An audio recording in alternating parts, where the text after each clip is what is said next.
Hey there, come closer to the fire, because tonight we are not beginning with a battle, or a flood, or a king shouting from the top of a ziggurat.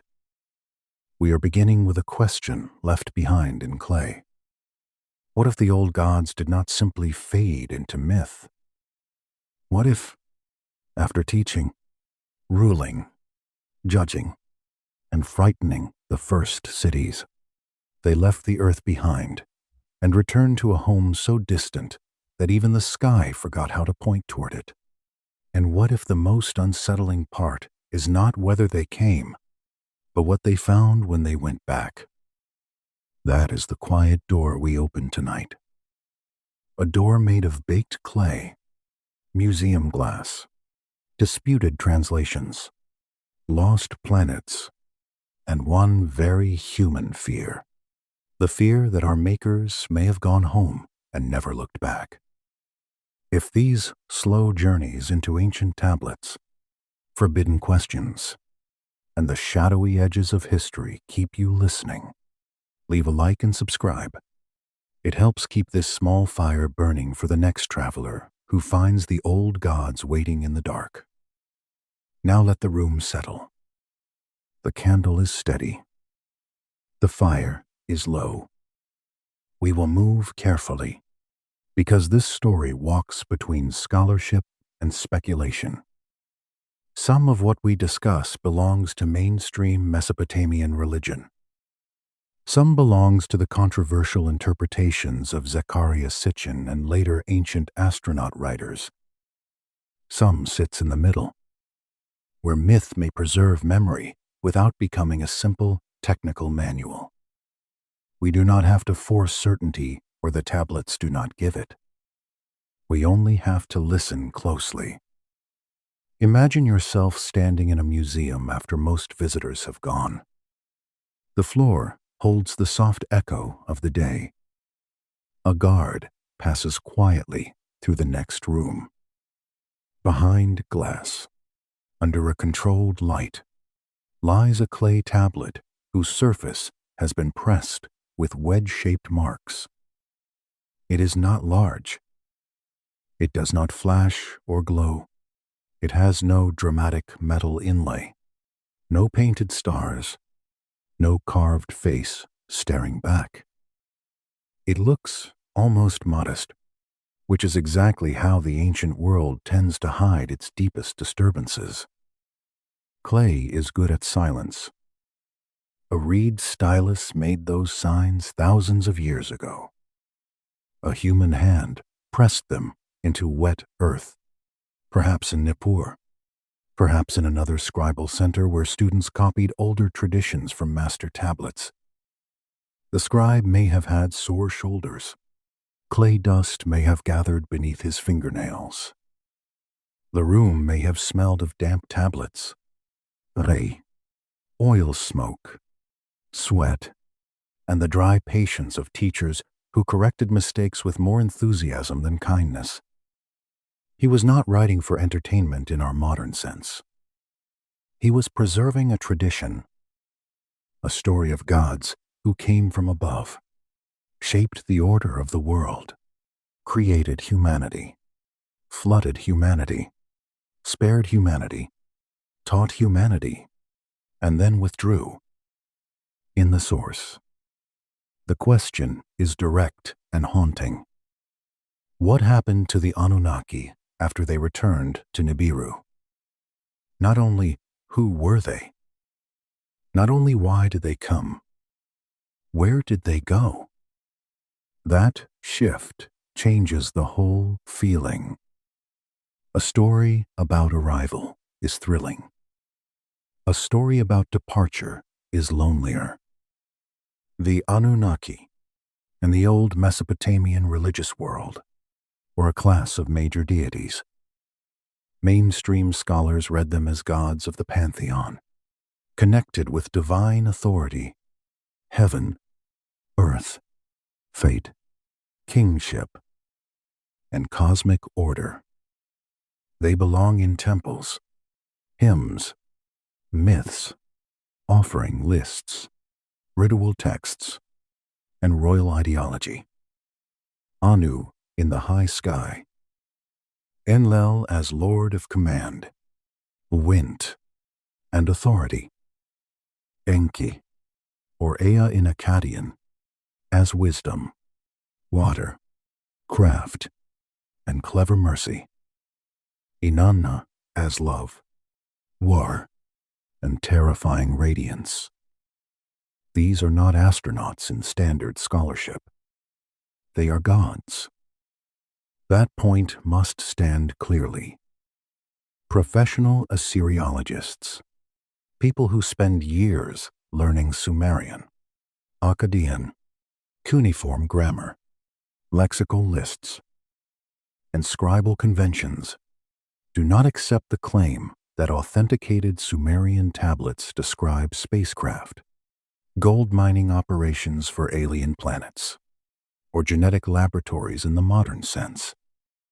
They read the texts as religion, mythology, political theology, and ancient cosmology. And yet, the alternative tradition persists.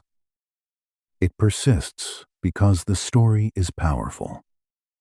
Zecharia Sitchin and those who followed him argued that the Anunnaki were physical visitors from another world, a planet later called Nibiru, and that they came to Earth in deep prehistory.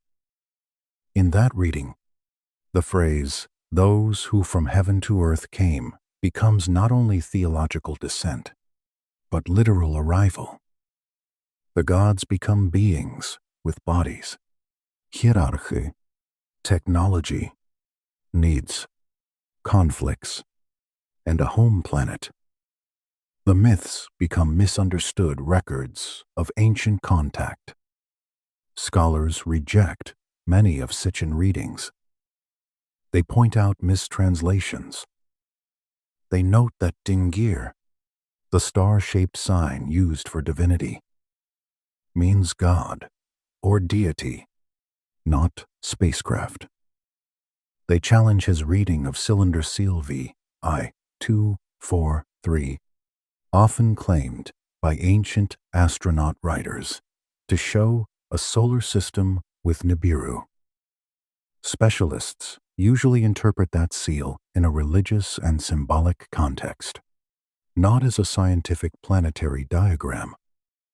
They also argue that the supposed gold mining, genetic engineering, and distant orbit claims are modern overlays placed onto ancient texts. That criticism is serious. It is not a footnote. Still, the source does not abandon the mystery. Instead, it asks why the Anunnaki story keeps returning, why it grips the imagination, why so many people feel that the old tablets are pointing towards something hidden behind ordinary explanation. Part of the answer is emotional. The idea that humanity was created by beings from the stars gives a strange comfort. It makes us feel connected to a cosmic family. It suggests that we are not merely clever animals standing alone on a small wet planet, but the heirs of a larger drama. Someone came. Someone made us. Someone taught us. Someone left. Perhaps someone may return. That is an ancient hope wearing a modern helmet. But there is danger in it too. The source is careful to mention that ancient astronaut theories can diminish human achievement. When people say the pyramids, the ziggurats, the Nazca lines, or the great cities of the ancient world were too advanced for humans, they often take credit away from the very civilizations they claim to admire. Human hands built astonishing things. Human minds watched the sky, counted seasons, organized labor, carved stone, measured fields, and made beauty out of hardship. We should not steal that from our ancestors just because aliens make a cleaner headline. Honestly, the real human story is strange enough. A person in mud brick Sumer learning the movements of Venus is already extraordinary. A scribe developing a base 60 number system is already a kind of magic. A city organizing canals, temples, markets, lo, beer, songs, and tax complaints without spreadsheets deserves respect. Possibly more respect because it managed all that without a reliable printer. So we stand at a crossroads. On one side, mainstream scholarship. The Anunnaki are mythological deities. The tablets are religious texts. Nibiru, in many contexts, is associated by scholars with celestial and theological meanings, not a hidden planet on a long orbit. The gods descend because ancient cosmology is vertical. Heaven above, earth in the middle, underworld below. On the other side, the alternative reading. The Anunnaki were real visitors from a distant world. The tablets are damaged historical records. Sumerian astronomy, flood myths, sudden civilization, and impossible king lists hint at ancient contact. Nibiru is their home, moving through the dark on a vast cycle. Between these sides is a third path. Perhaps the myths preserve memory of extraordinary human teachers, not extraterrestrials. Perhaps a more advanced lost civilization existed before the end of the last ice age. Perhaps along now drowned coasts. And survivors of catastrophe traveled into places like Mesopotamia, Egypt, and the Indus region. They may have brought agricultural knowledge, star lore, architecture, and flood memories. To later peoples, they would have seemed like gods from elsewhere. This middle path is debated as well. Researchers such as Graham Hancock and Randall Carlson have argued for a lost pre-flood civilization affected by younger Dryas catastrophes, though many of their conclusions remain contested by mainstream archaeology. But the idea offers a bridge. The gods may not need spaceships to be remembered as sky beings. Survivors arriving by boat after a drowned world can look divine to those meeting them in a broken age. The source returns again and again to that useful uncertainty. Myth, memory, speculation, history. A good sleep story does not need to slam one door shut. It lets the old doors remain slightly open, so long as we mark which one is built on evidence and which one is built on wonder. Now return to the scribe. He does not know our categories. He is not choosing between archaeology, ancient astronaut theory, comparative mythology, lost civilization research, and modern astrophysics. He knows the sacred story he has been told to copy. His stylus touches the clay. Each wedge must be correct. A wrong sign can change a god, a place, a number, a meaning. The scribe leans close and makes the old signs again. In his world, the gods are real. They came from above. They shaped human destiny. They departed. That belief shaped one of the first great civilizations on Earth. Whether the modern reader calls it theology, history, memory, or myth, the belief itself mattered. It ordered temples. It justified kings. It explained labor. It framed floods. It gave humanity an origin and a wound. The wound is abandonment. The source asks us to imagine humanity after the departure. The creator's gone. The teacher's gone. The watchers silent. The tablets remain, but the voices behind them no longer answer. Humans must make sense of what was left. Cities, laws, measures, stories, stars, and the terrible freedom of being alone. That is why the title question matters. What did they find when they returned to Nibiru? If Nibiru was real in the alternative account, did it welcome them home? Had its atmosphere been saved by Earth gold? Had its cities survived the long absence? Did Anu still rule? Did the returning ones step into celebration, judgment, Rhine, or silence? Or did they never return at all? Or did they return and discover that home had become stranger than Earth? The museum case gives no answer. The tablet rests there, brown and patient. Beyond the glass, the modern world moves through buses, screens, offices, rain, and electric light. People check phones. People hurry to dinner. People forget that under all modern speed, there are still old questions lying flat in clay. Who made us? Who left us? Are we children of gods, children of chance, or children of stories we have not yet learned how to read? The fire beside us lowers. The first doorway is open. We have seen the tablet, the scribe, the debate, the danger of easy answers, and the strange pull of Nibiru.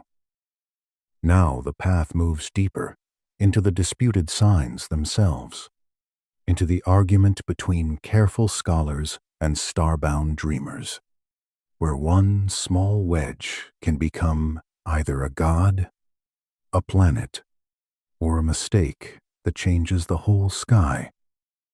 The disputed signs wait under the light. A cuneiform tablet does not argue loudly. It cannot raise its hand to correct us. It cannot sigh when someone reads into it a desire that was never there.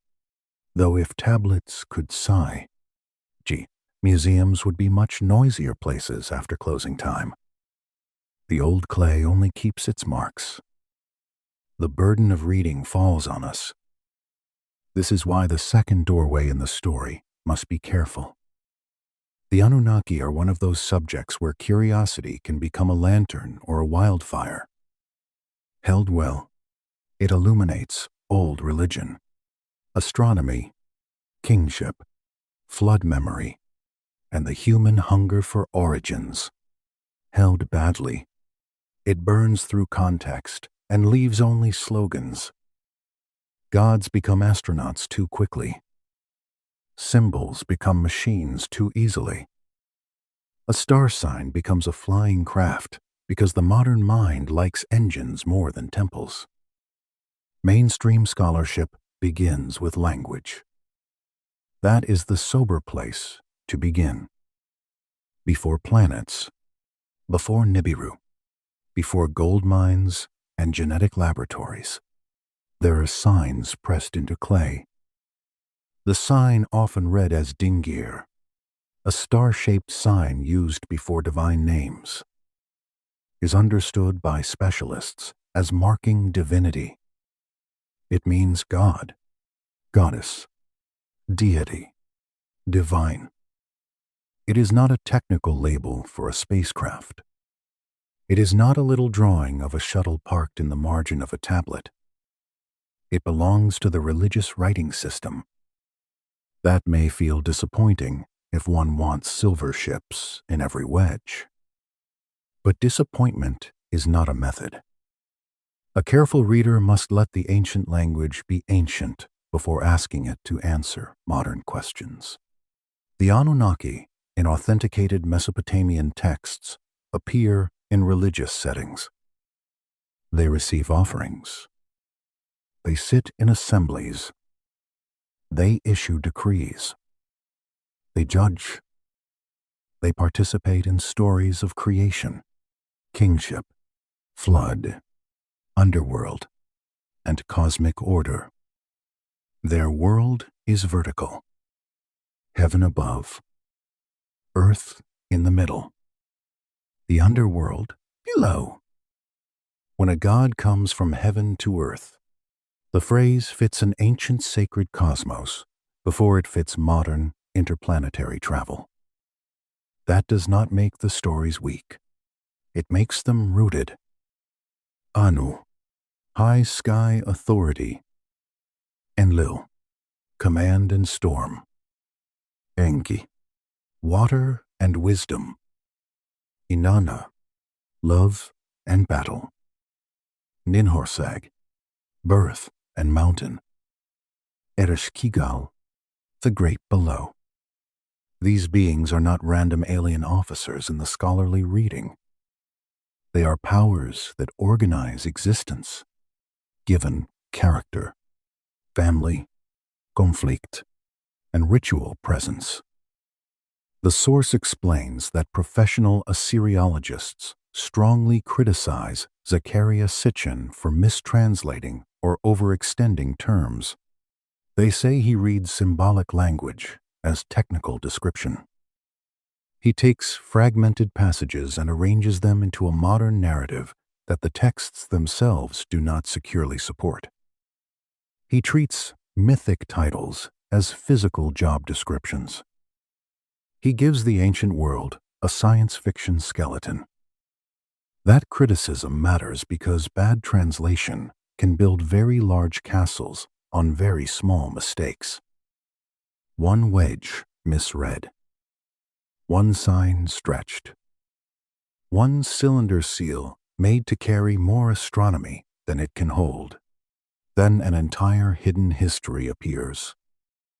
Cylinder seal V I-243 is one famous example in the source. Sitchin and later writers claim the seal shows a solar system with the sun, planets, and Nibiru. Archaeologists usually read it differently, as a religious scene involving a worshipper and a deity, with celestial symbols that do not function as a precise planetary diagram. The cluster of dots and the central star are not accepted by specialists as a map of our solar system. Still, the image seduces. A small, carved stone seal. A star. Dots around it.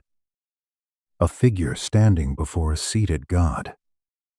To a modern eye trained by schoolroom diagrams of planets circling the sun, the pattern can feel familiar. We are very good at recognizing patterns, sometimes too good. The brain is a wonderful servant and a mischievous little accountant. It finds order, then occasionally invoices reality for things it never purchased. That is why scholarship moves slowly. Slowly can be frustrating. It can also save us from ourselves. At the same time, the source does not mock the human need behind the alternative view. It acknowledges that ancient astronaut theories offer emotional clarity. Why did ancient people know so much about the sky? Visitors taught them. Why did monumental architecture appear? Visitors helped. Why do flood myths repeat around the world? The same visitors witnessed or caused the flood. Why do humans feel both earthly and divine? We are hybrids. These answers are simple. Simple answers are soothing. But history is rarely soothing when treated honestly. The alternative story can also be unfair to ancient people. It sometimes looks at non-European civilizations and assumes their achievements must have come from elsewhere. Sumerian mathematics, Egyptian stonework, Maya astronomy, Andean engineering, African metallurgy, indigenous memory systems, all become evidence of outside help rather than proof of human brilliance. That is a serious ethical problem, not just a scholarly one. The ancient world did not need aliens to be intelligent. People were watching. People were measuring. People were building. People were failing, correcting, teaching, and trying again. Honestly, if you have ever watched a group of humans organize a meal for more than 8 relatives and survive the politics of it, you already know that civilization is a miracle of patience and negotiation. The Sumerians organized irrigation, taxation, temple service, trade, weights, measures, writing, and law. That is not primitive. That is exhausting genius. So why does the Anunnaki as visitors idea survive? Because it answers a loneliness that scholarship cannot always touch. It says, you are not alone in the universe. You were noticed. You were made. You were part of a plan. The sky has family in it. The old gods did not vanish into metaphor. They went home. Perhaps they remember us. Perhaps they are watching. Perhaps one day, the door will open again. That is powerful. The source then offers a middle path, quieter than spacecraft and stranger than pure metaphor. Perhaps the memory behind the gods was human, but still extraordinary. Before the known rise of cities, before Sumer, before Egypt, before the first writing we can read, there were advanced coastal cultures at the end of the Ice Age. Sea levels rose as glaciers melted. Coastlines drowned. Settlements that once sat near rich shores disappeared beneath water. If complex communities existed there, many of their traces would now be difficult to find. This idea does not prove a lost high civilization, but it asks a fair question. How much of early human achievement lies under the sea?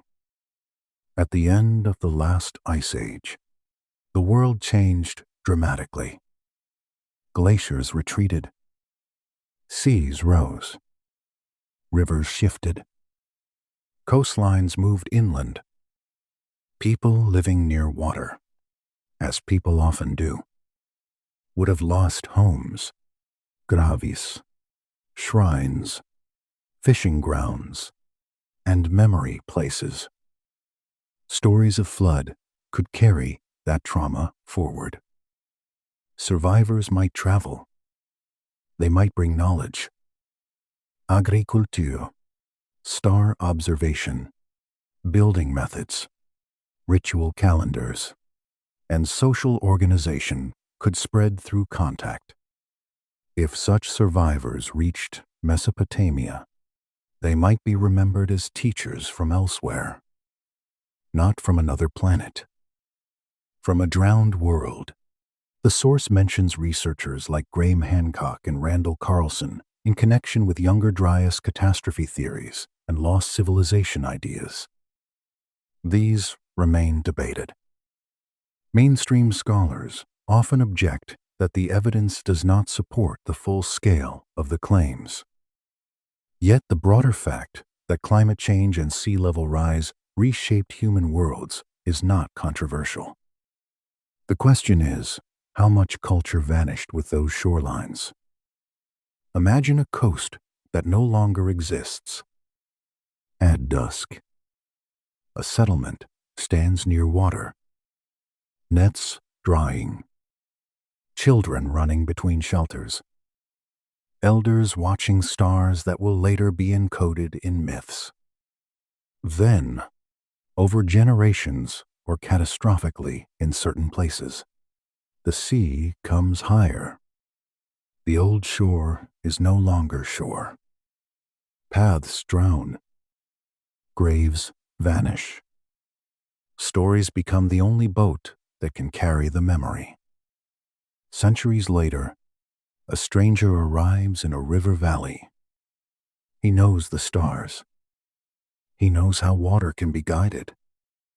He knows how stone and timber can be measured. He speaks of a land lost to flood. Would people call him a survivor or a god? This is the middle path the source values.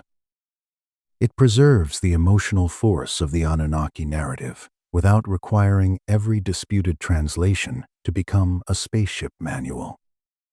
The gods who came from heaven may be a religious expression, or a memory of powerful teachers, or both. Ancient people did not divide reality with our categories. A teacher who saves a community can become divine in memory. A flood can be geology and judgment at the same time. The debate, then, is not a simple contest between clever academics and brave rebels. It is more delicate. Mainstream scholarship protects us from false certainty.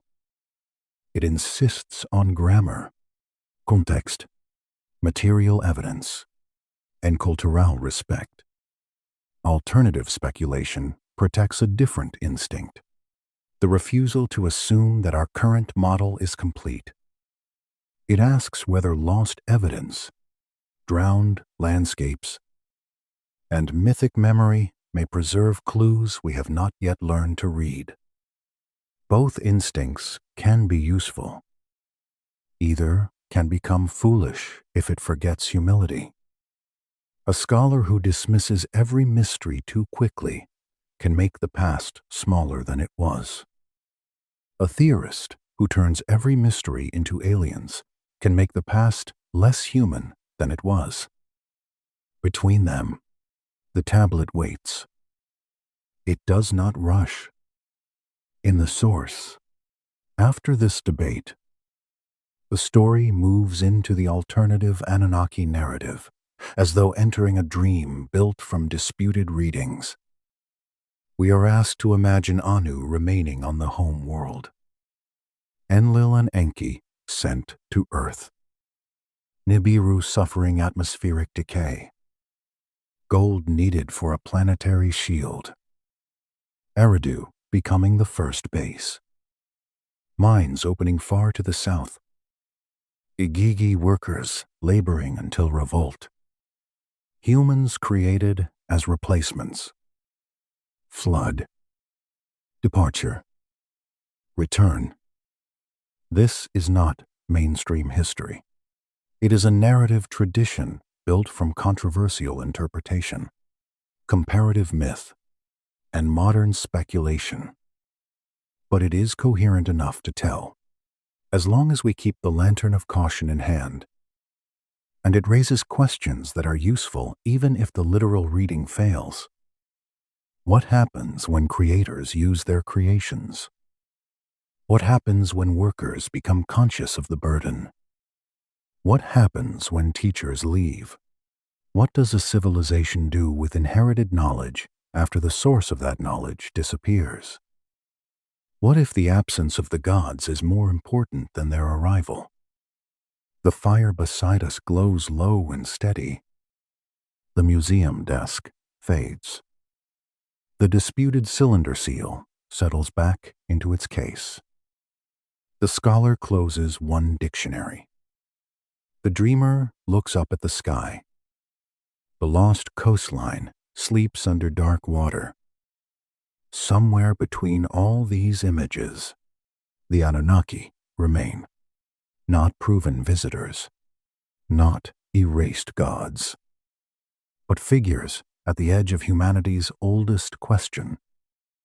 Did wisdom come from within us? Did it come from above? Or did we create the above because wisdom felt too strange to belong only to clay? Now the source asks us to enter the alternative story itself.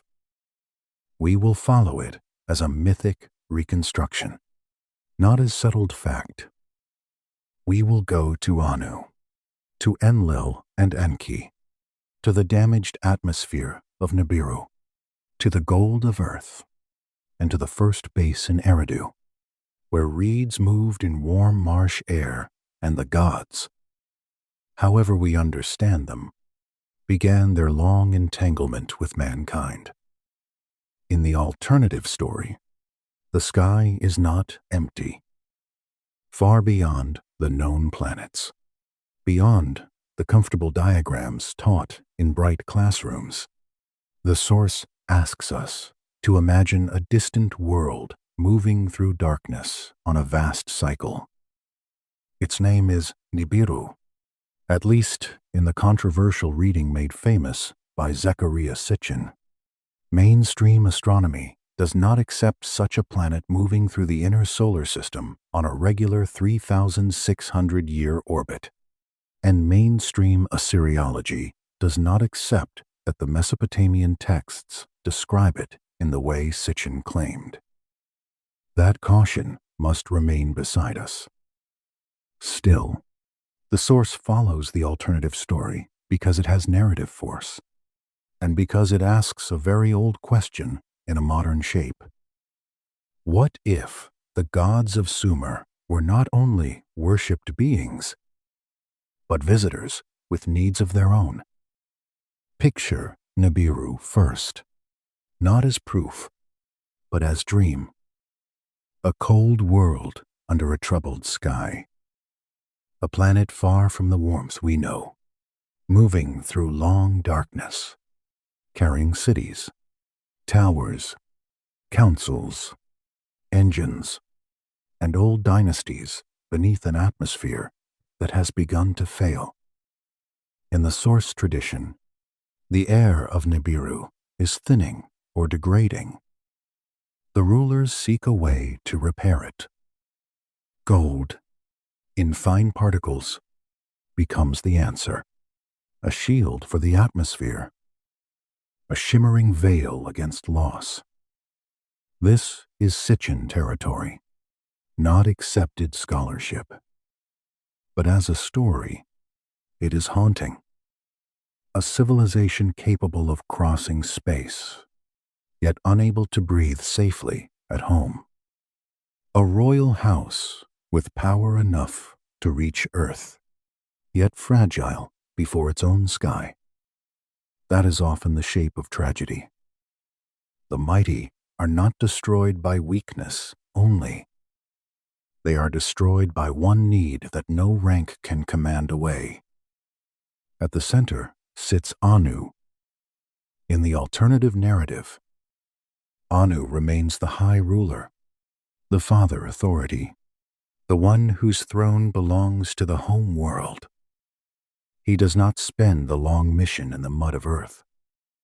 He governs from afar. Decisions move outward from him like decrees across darkness. His sons and descendants descend to earth, and with them come the divisions that will shape the whole story. Enlil is command.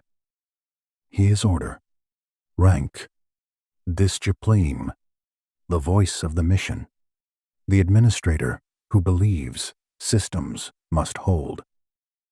If gold must be mined, then it must be mined. If workers must labor, then they must labor. If humans become too many, too noisy, too difficult, then limits must be imposed. Enlil is not a cartoon tyrant in the source.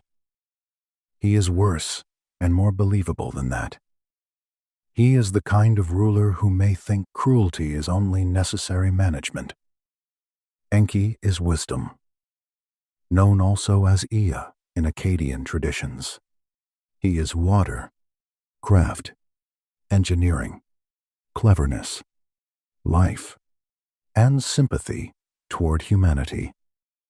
In the alternative reading, he becomes the scientist and genetic designer, the one who understands bodies, clay, blood, and possibility. He solves problems sideways. He does not always challenge authority directly, but he slips mercy through loopholes, through reed walls, through technical adjustments, through living design. Between Enlil and Enki, the whole drama breathes.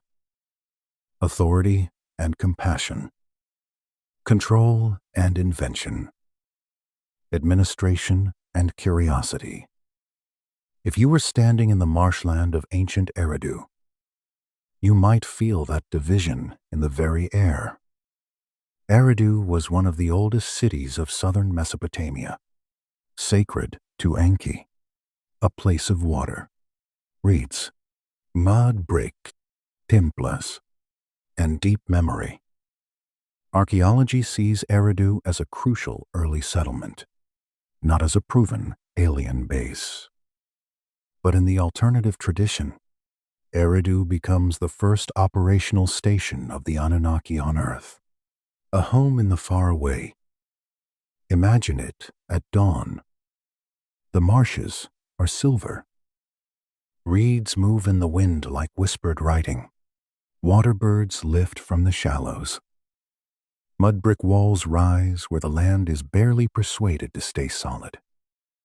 The air smells of wet clay, fish, smoke, and river plants.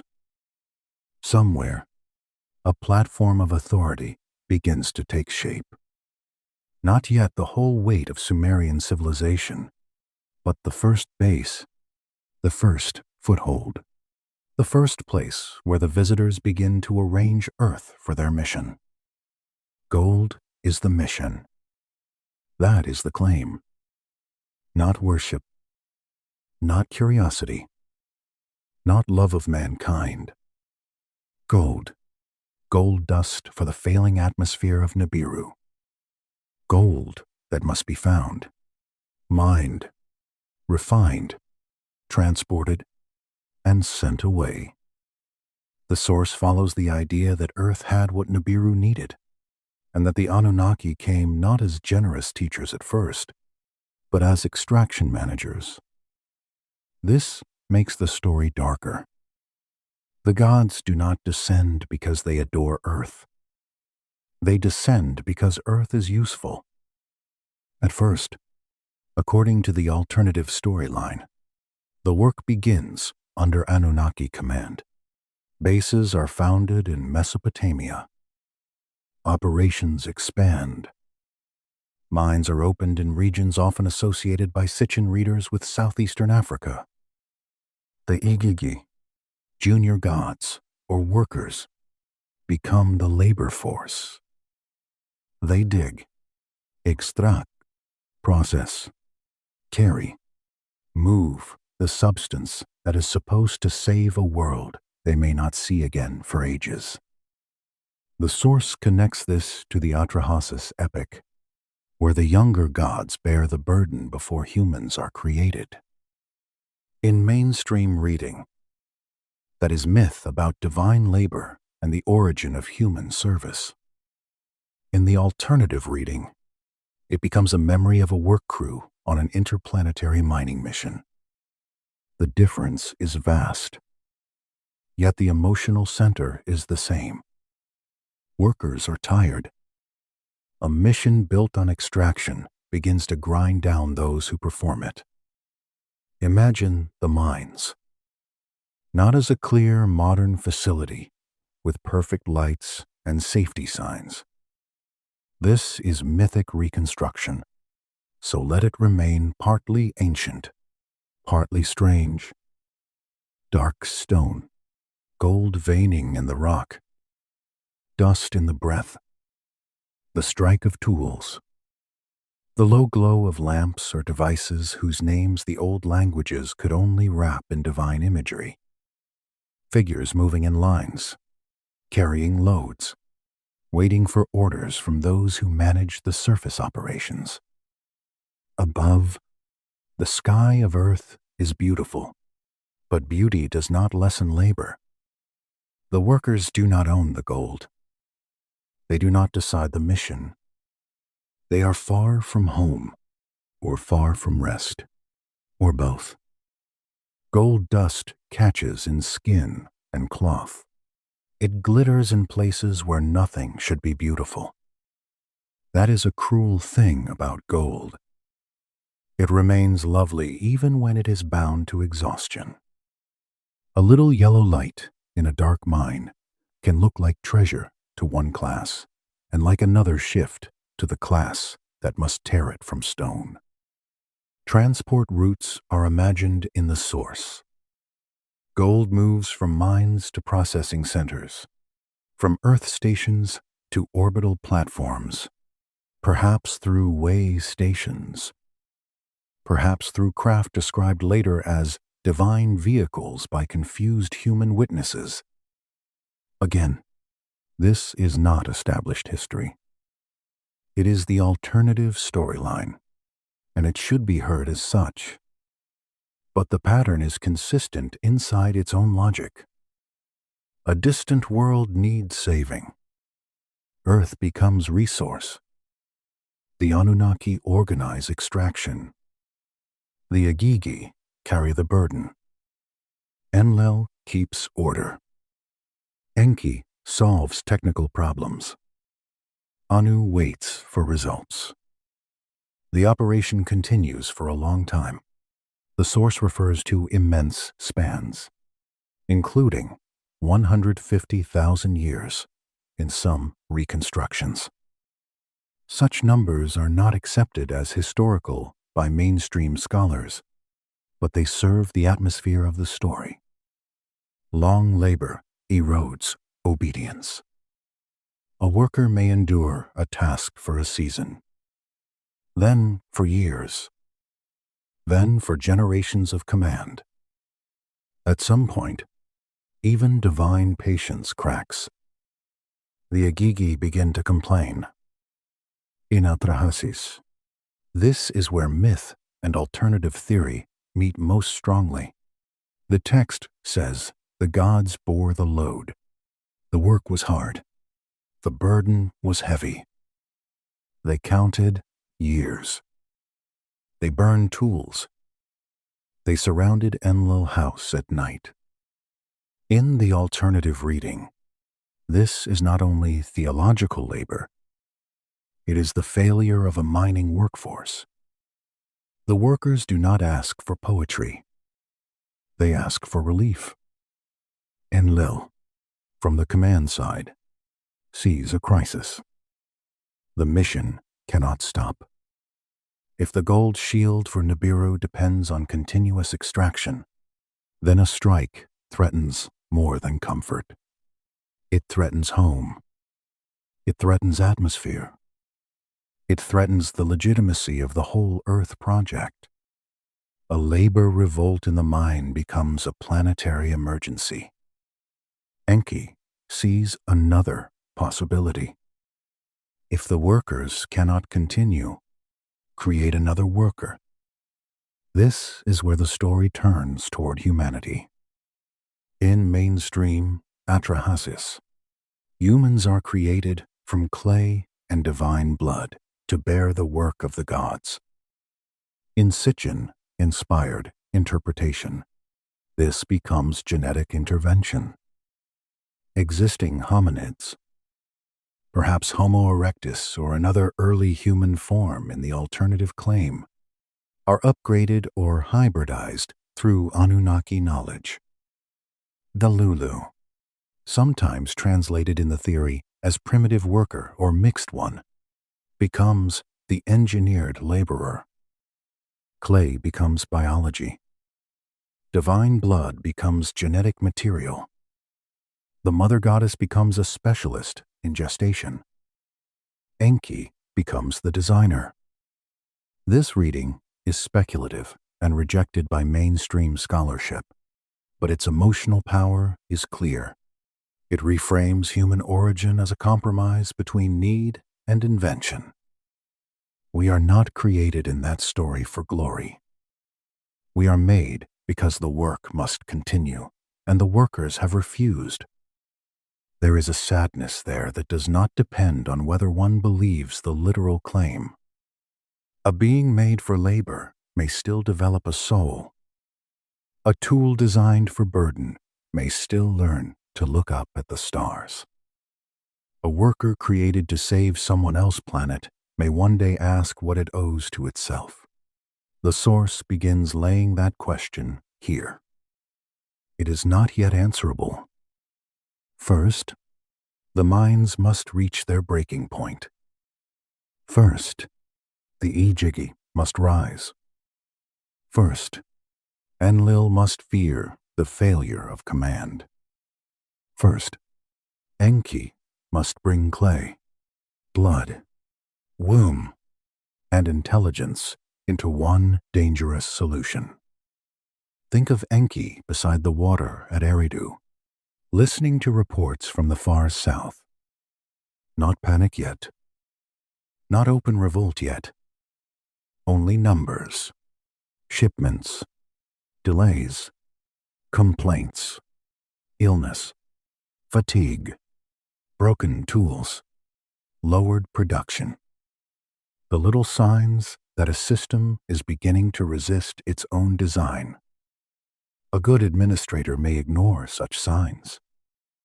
A wise one does not. Enki is wise enough to know that labor is never only labor. It becomes memory in the worker.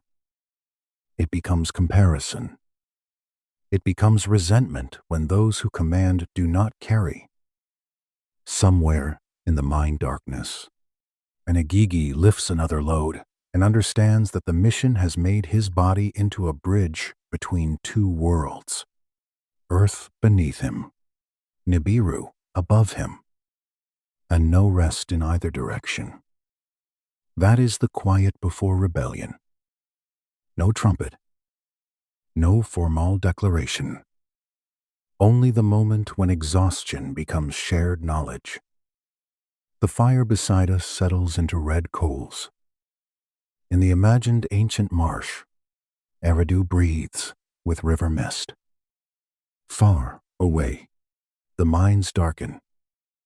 Gold dust shines where tired hands have torn the rock. Above, perhaps, Nibiru whets an impossible distance, either a planet of speculation or a symbol of home already turning into myth. The mission has begun. The workers are weary. And beneath all the disputed stars, humanity is not yet alive. But the need that will call it into being has already entered the room. The need that will call humanity into being begins in exhaustion. In the Atrahasis epic, the workers are not human yet. That is the strange part. The ones who break are gods, or lesser gods, or divine laborers, called the Igigi. They are the work crews of the old order, the ones bearing the load before mankind exists. They dredge canals. They clear rivers. They carry baskets. In the alternative story, they mine gold and keep the earth operation alive. In the mainstream mythic reading, they perform the labor that explains why humans must later serve the gods. Both readings meet in one image. A worker finally putting down the tool. The source treats the Igigi revolt as the turning point, not a side episode, not background. The entire human story, in Atrahasis, is born from a labor crisis. The gods work. The gods suffer. The gods organize. and then the high gods must find a replacement workforce. Picture the night of the revolt again, but now from the side of the workers. The air is thick and dark. The work site is quiet, but not peaceful. Tools lie where they were dropped. A basket, stiff with dried mud or mineral dust, rests near a wall. A spade handle is blackened by flame. The smell of smoke moves close to the ground. The Igigi gather not as a mob, but as a body that has discovered its own number. They have counted the years. That detail matters because counting changes pain into evidence. A person may suffer and be dismissed as weak. A group counts years and becomes difficult to dismiss. The burden has duration. The complaint has measure. The workers have memory. In Atrahasis, they go to the house of Enlil and surround it. Enlil is the authority figure, the lord of command, the one who represents structure, hierarchy, and the mission that cannot stop. He does not greet the workers like a gentle father. He is alarmed. He bolts the door. He summons the council. He sends Nusku to ask who began the war.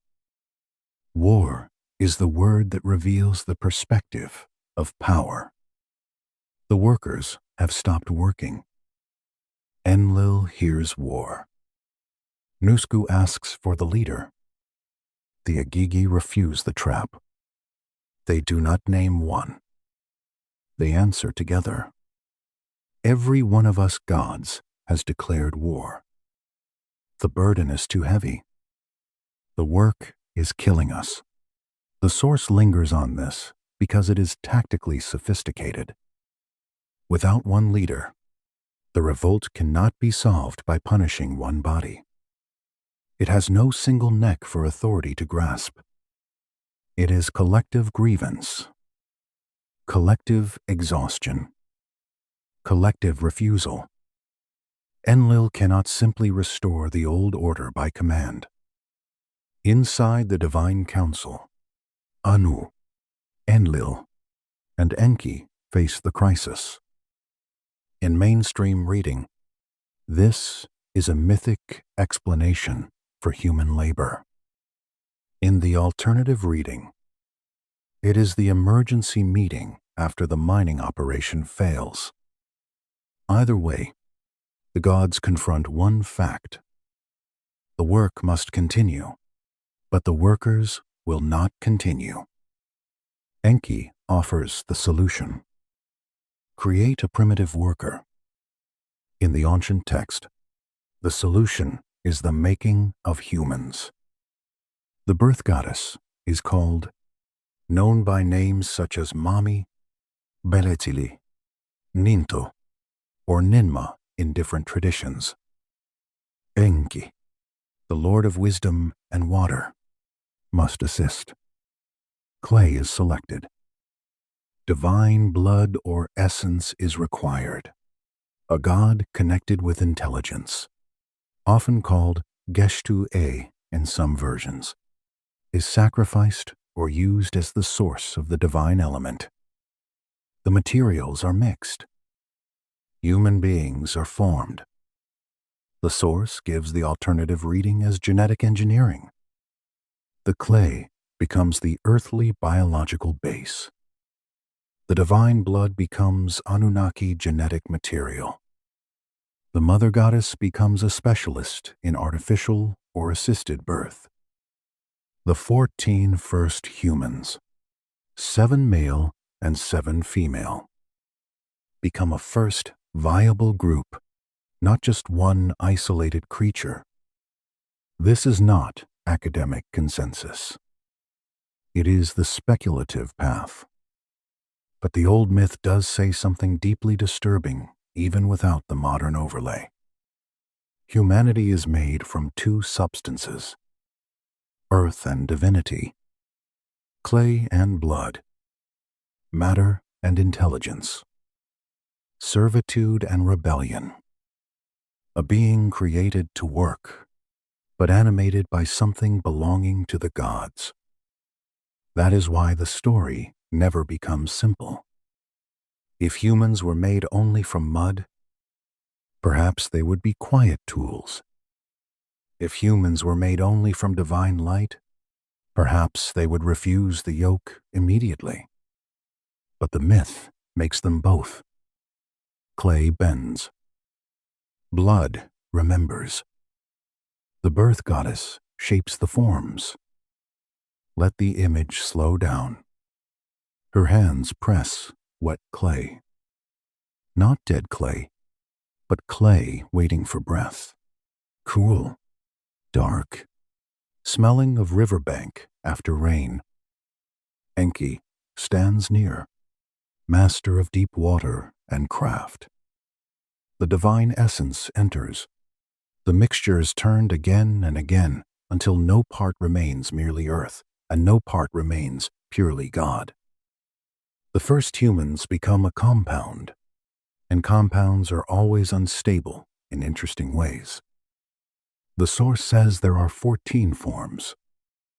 7 male, 7 female. The numbers suggest pairing, reproduction, continuity, a workforce that can multiply. A species, not a single servant. The forms are carried through a period like gestation, 10 months in the Mesopotamian reckoning.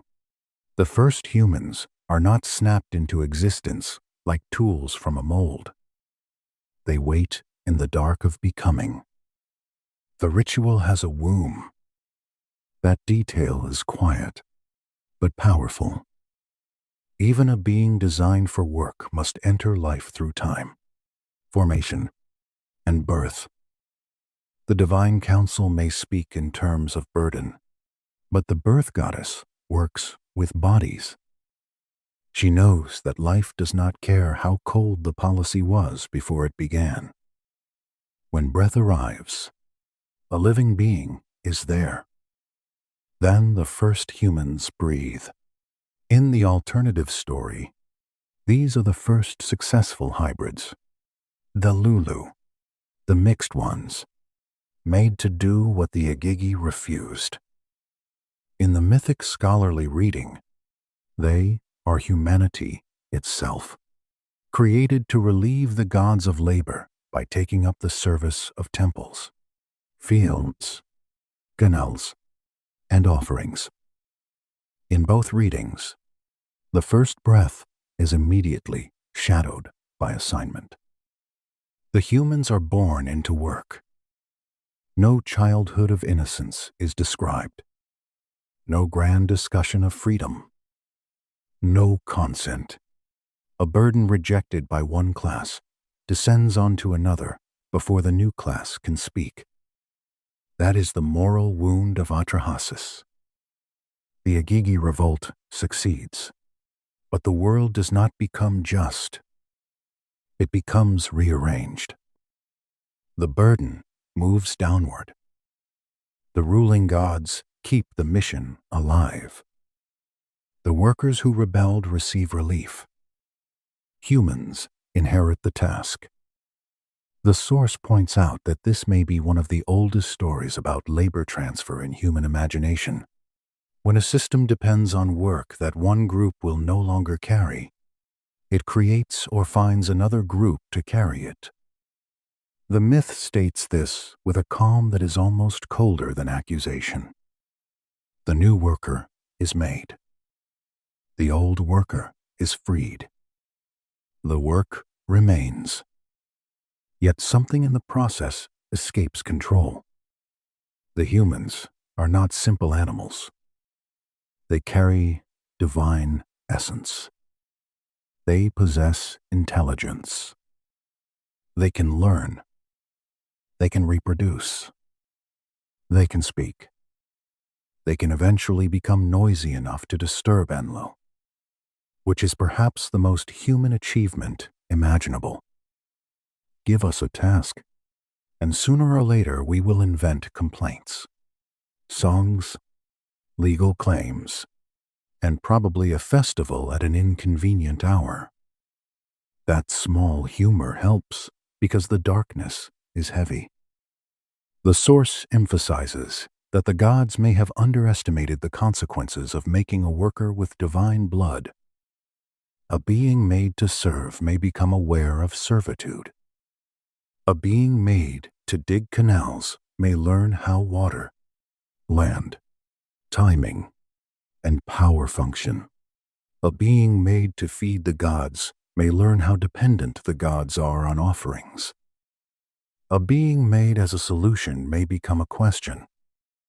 This is the seed of human destiny in the story. Enki, perhaps, understands this. Enlil may see humans as a tool. Enki may see a living experiment. The mother goddess may see children, however they were commissioned. The Igigi may see relief. Anu may see the mission continuing. The first humans simply see a world of mud, vatar, command, and breath. Imagine one of them standing near the edge of the marsh. Reeds move in warm air. Water shines in channels. The first basket is placed in human hands. It is light before it is filled. Then clay goes in. Weight arrives. The body learns its task. The shoulder bends. A step is taken. That is the beginning of human history in this myth. Not a crown. A basket.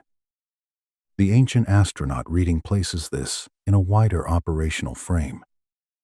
Humans take over mining and service roles. The gold project continues. The Anunnaki remain the managers and governors. Civilization begins as administration around labor. The early cities become service centers, knowledge centers, perhaps control centers in the speculative story. The gods teach enough for humans to be useful. Agriculture, measurement, brickwork, calendar, writing, later on, to manage abundance and obligation. Mainstream scholars would say these are human cultural developments, not downloaded instructions. That point matters, but within the source narrative, the Anunnaki transmit civilizational knowledge after creating or shaping humanity.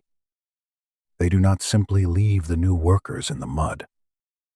They organize them. They assign roles. They create a world in which human labor and divine hierarchy fit together. The irony is that civilization itself becomes the visible form of the burden. Canals, fields, temples, storehouses, walls, numbers, laws, offerings. All the things that make settled life possible also make labor permanent.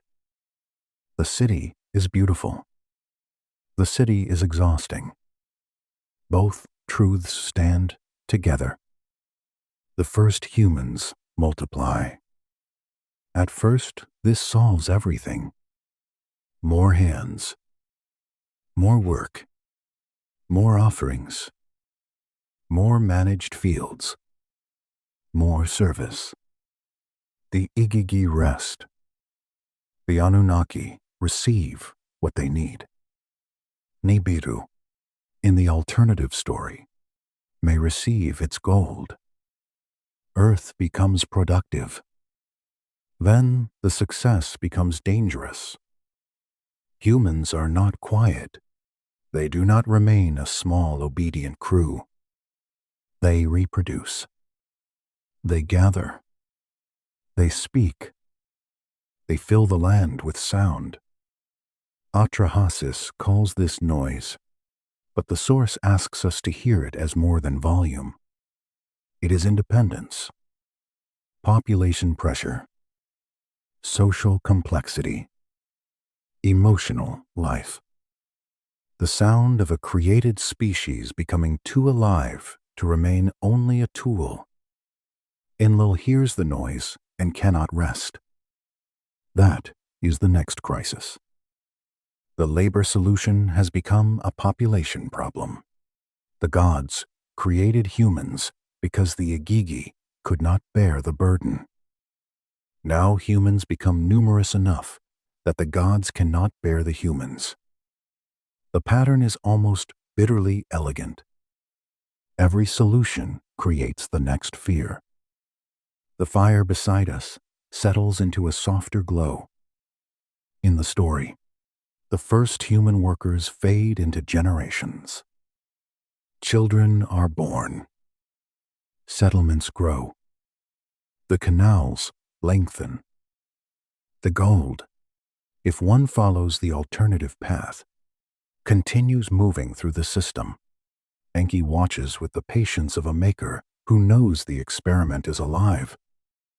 Enlil watches with the suspicion of an administrator hearing too many voices.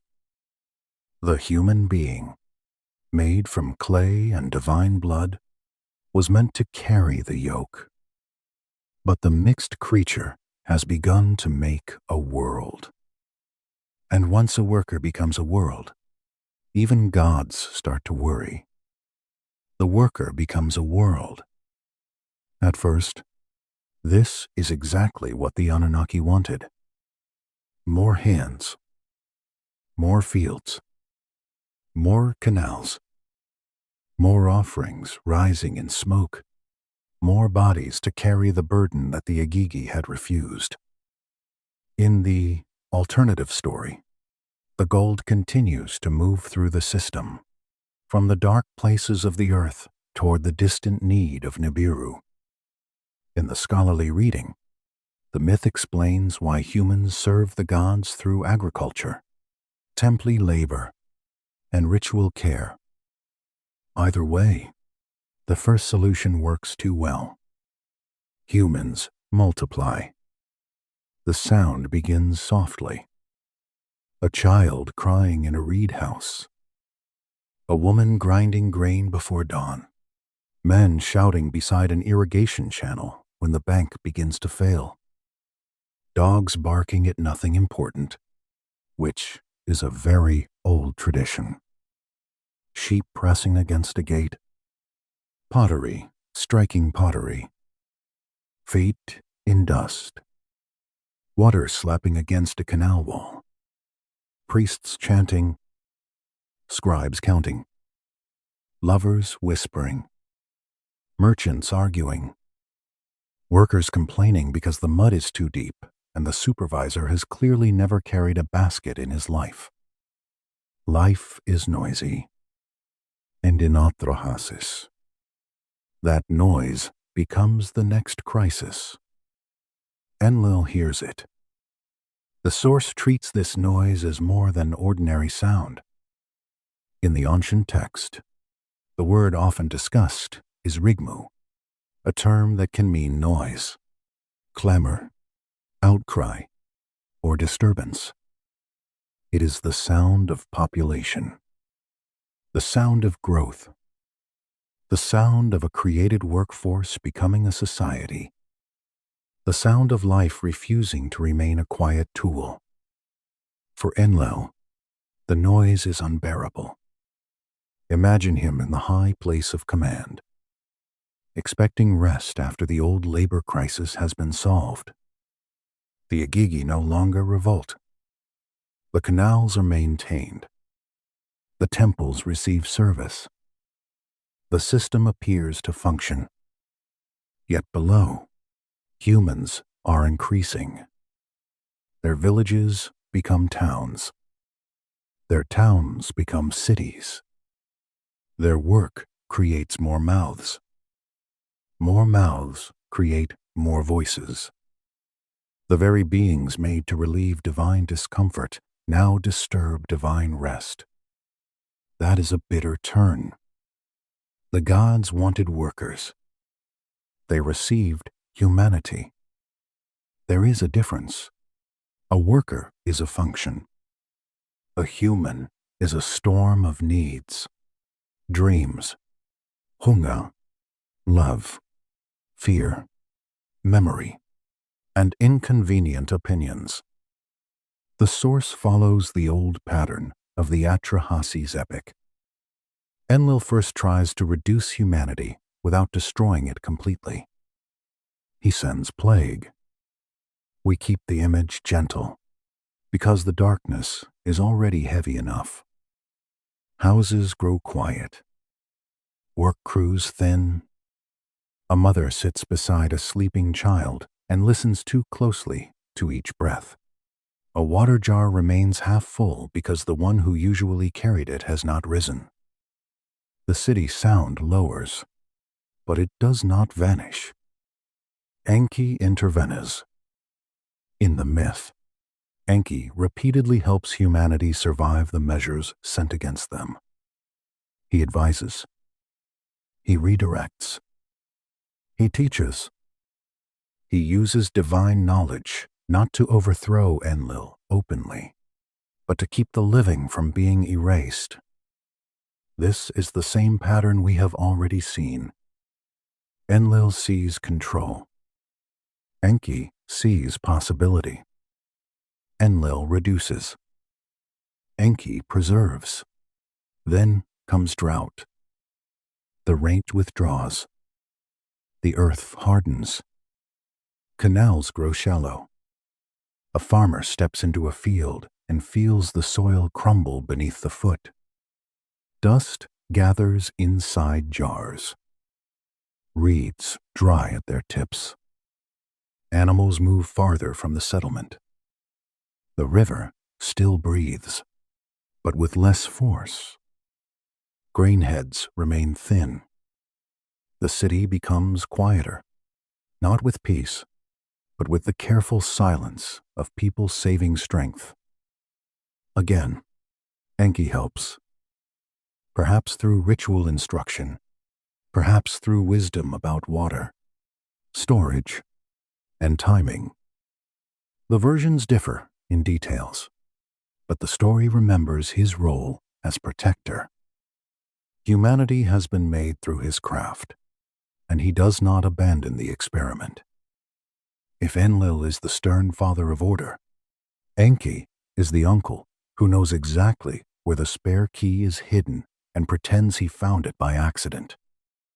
That small human smile matters, because the story is cruel enough without making every sentence cold. Then comes famine. The fields fail. Storehouses empty. The smell of cooking becomes rarer. The noise Enlil hates sinks under hunger. But hunger is not obedience. Hunger is only pain, and pain can become another kind of sound. A child asking for food. A worker too weak to carry. A woman scraping the last grain from a jar. A priest standing before an offering table that has almost nothing to offer. The gods have a problem. If humans become too numerous, they disturb divine rest. If humans become too few, they cannot serve. This is the strange trap of creating a workforce with bodies. Bodies need food. Bodies need water. Bodies reproduce. Bodies suffer. Bodies mourn. Bodies speak.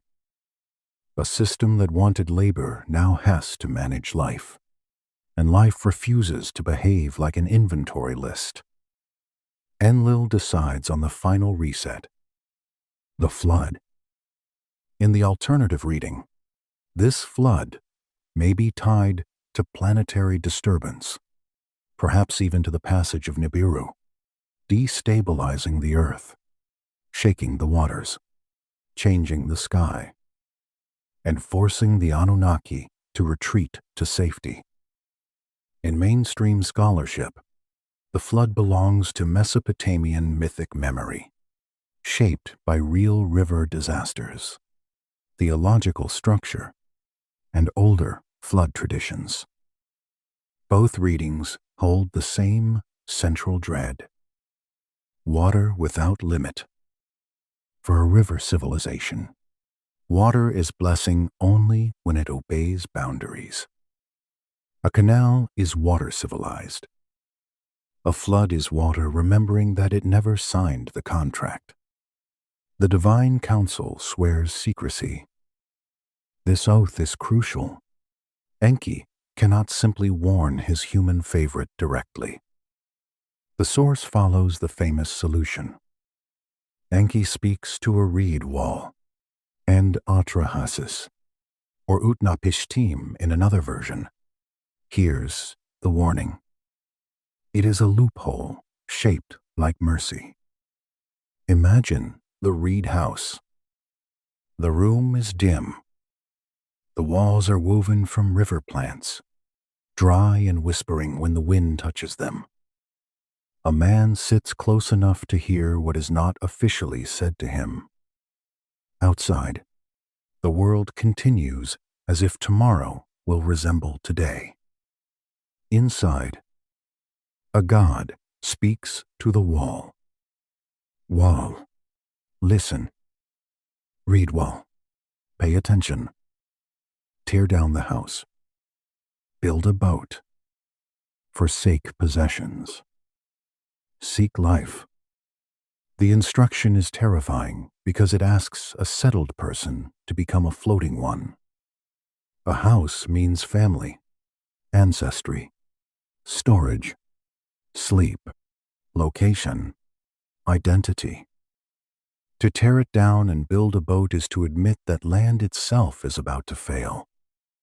Atrahasis listens. The boat is built. The source emphasizes technical detail. The vessel is not a vague image. It is sealed with bitumen. It has compartments. It carries provisions.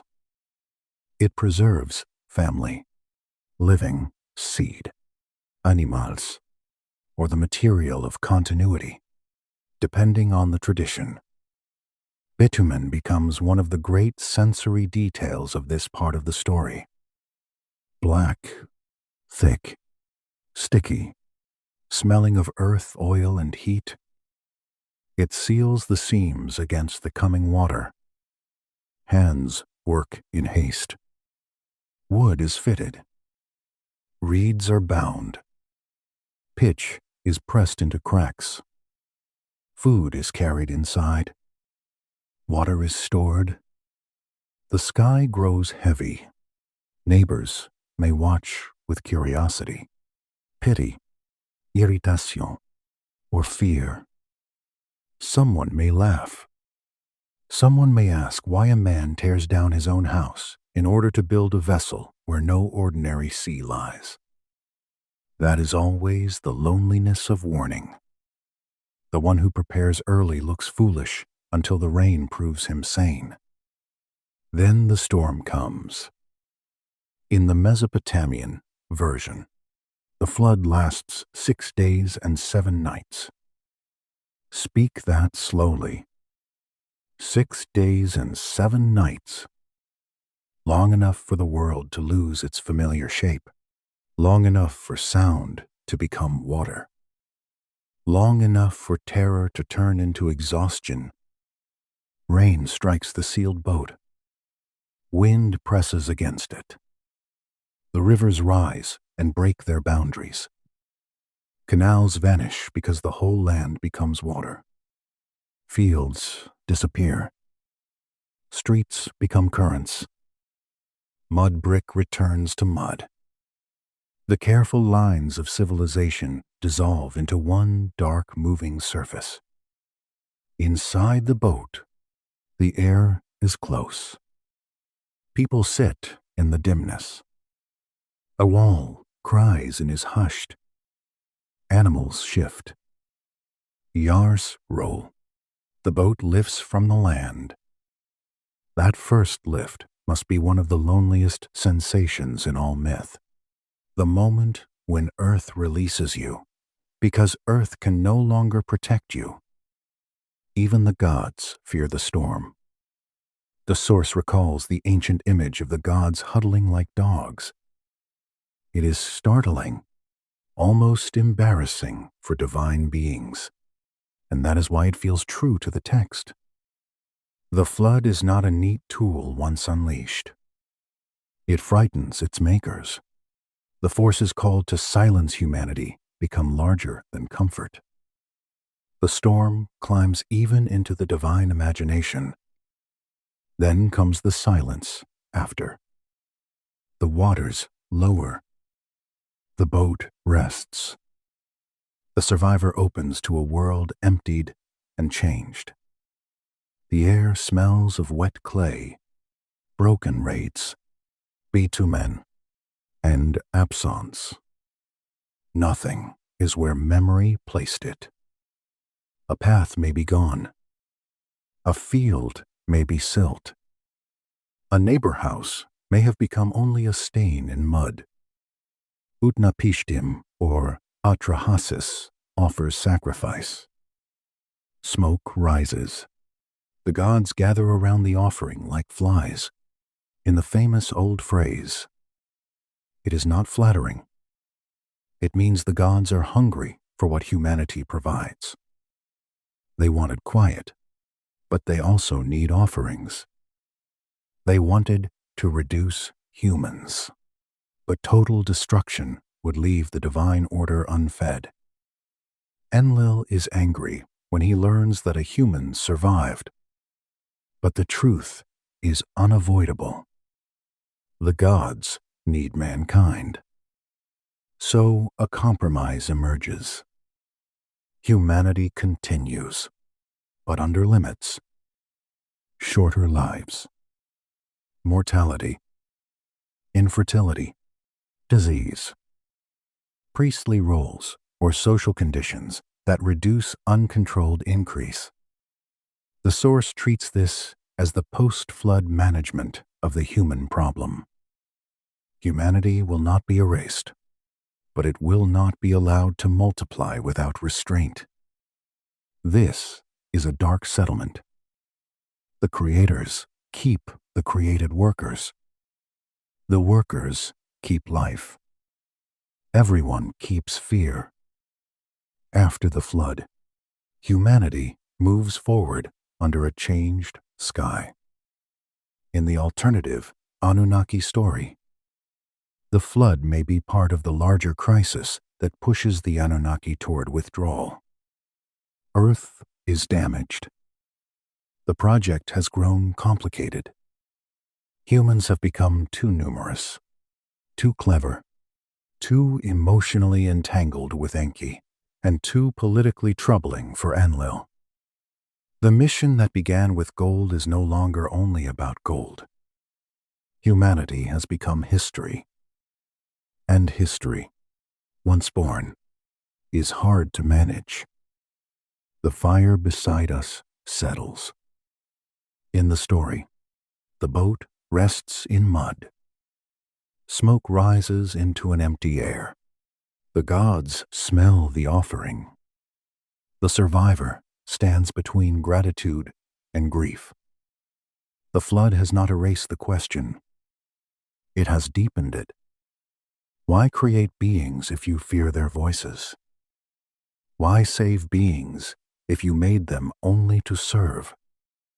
Why leave them with knowledge, memory, and longing if the plan was only labor? The waters recede, but not every mystery drains away with them. Across the world, other peoples will tell stories of great water, warned survivors, boats, mountains, birds, seeds, and beginnings after endings. Whether those stories come from shared memory, local floods, cultural diffusion, rising seas, or some deeper catastrophe, they keep returning like waves in the human mind. And now, from the mud of Mesopotamia, the story widens to the flood traditions of the whole earth. From the mud of Mesopotamia, the water spreads into memory. Not one river now. Not only the Tigris and Euphrates. The source asks us to look across the world and notice a pattern that has troubled scholars, believers, skeptics, and dreamers for a long time. Flood stories appear in many cultures, separated by language, geography, and time. They do not all match, and they should not be forced into one simple shape. But the echoes are hard to ignore. A warning, a chosen survivor, a Veshel, a mountain or high place, animals, seeds, or living things preserved, birds sent out, or tests made to learn whether land has returned, a sacrifice after survival, a world before and a world after. In Mesopotamia, Utnapishtim or Atrahasis hears the divine warning and builds a boat. In the Hebrew Bible, Noah builds an ark, preserves living creatures, sends birds, and offers sacrifice after the waters lower.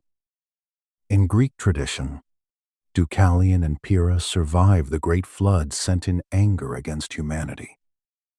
In Hindu tradition, Manu is warned by a fish, who is later understood in divine terms, and he preserves life through the waters. In Aztec traditions and other indigenous accounts across the Americas, flood survivors appear in hollow logs, boats, high places, or transformed worlds. The details differ. The emotional shape repeats. Water comes when the world has become wrong. Someone is warned. Life is carried through. The source does not treat these parallels as proof of one simple event. It presents the main explanations carefully. The first is local catastrophe. People living by rivers, deltas, coasts, and floodplains experience destructive floods. A river civilization remembers water because water is the difference between grain and ruin. A devastating regional flood can become sacred memory, then myth, then identity. This makes excellent sense for Mesopotamia. The land between the rivers was built on both gift and threat.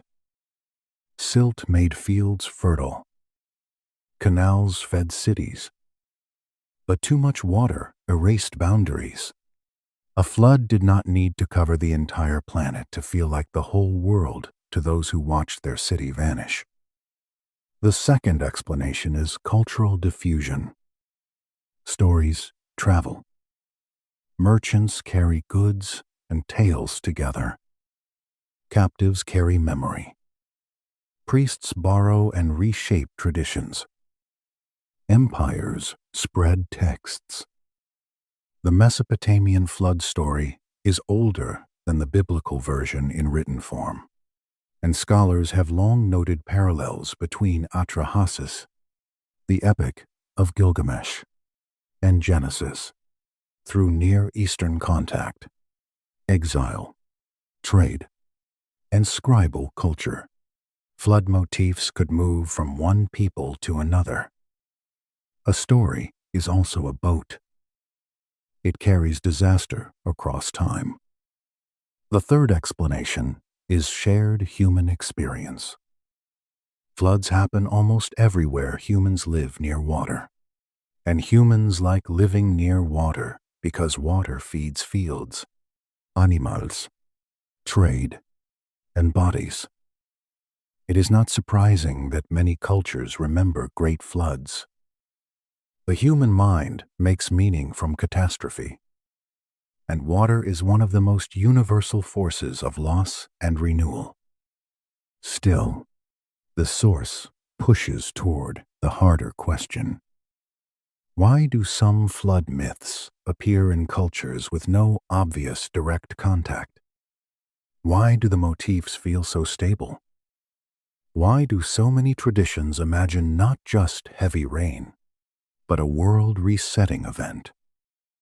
This is where sea level rise after the Ice Age enters the story.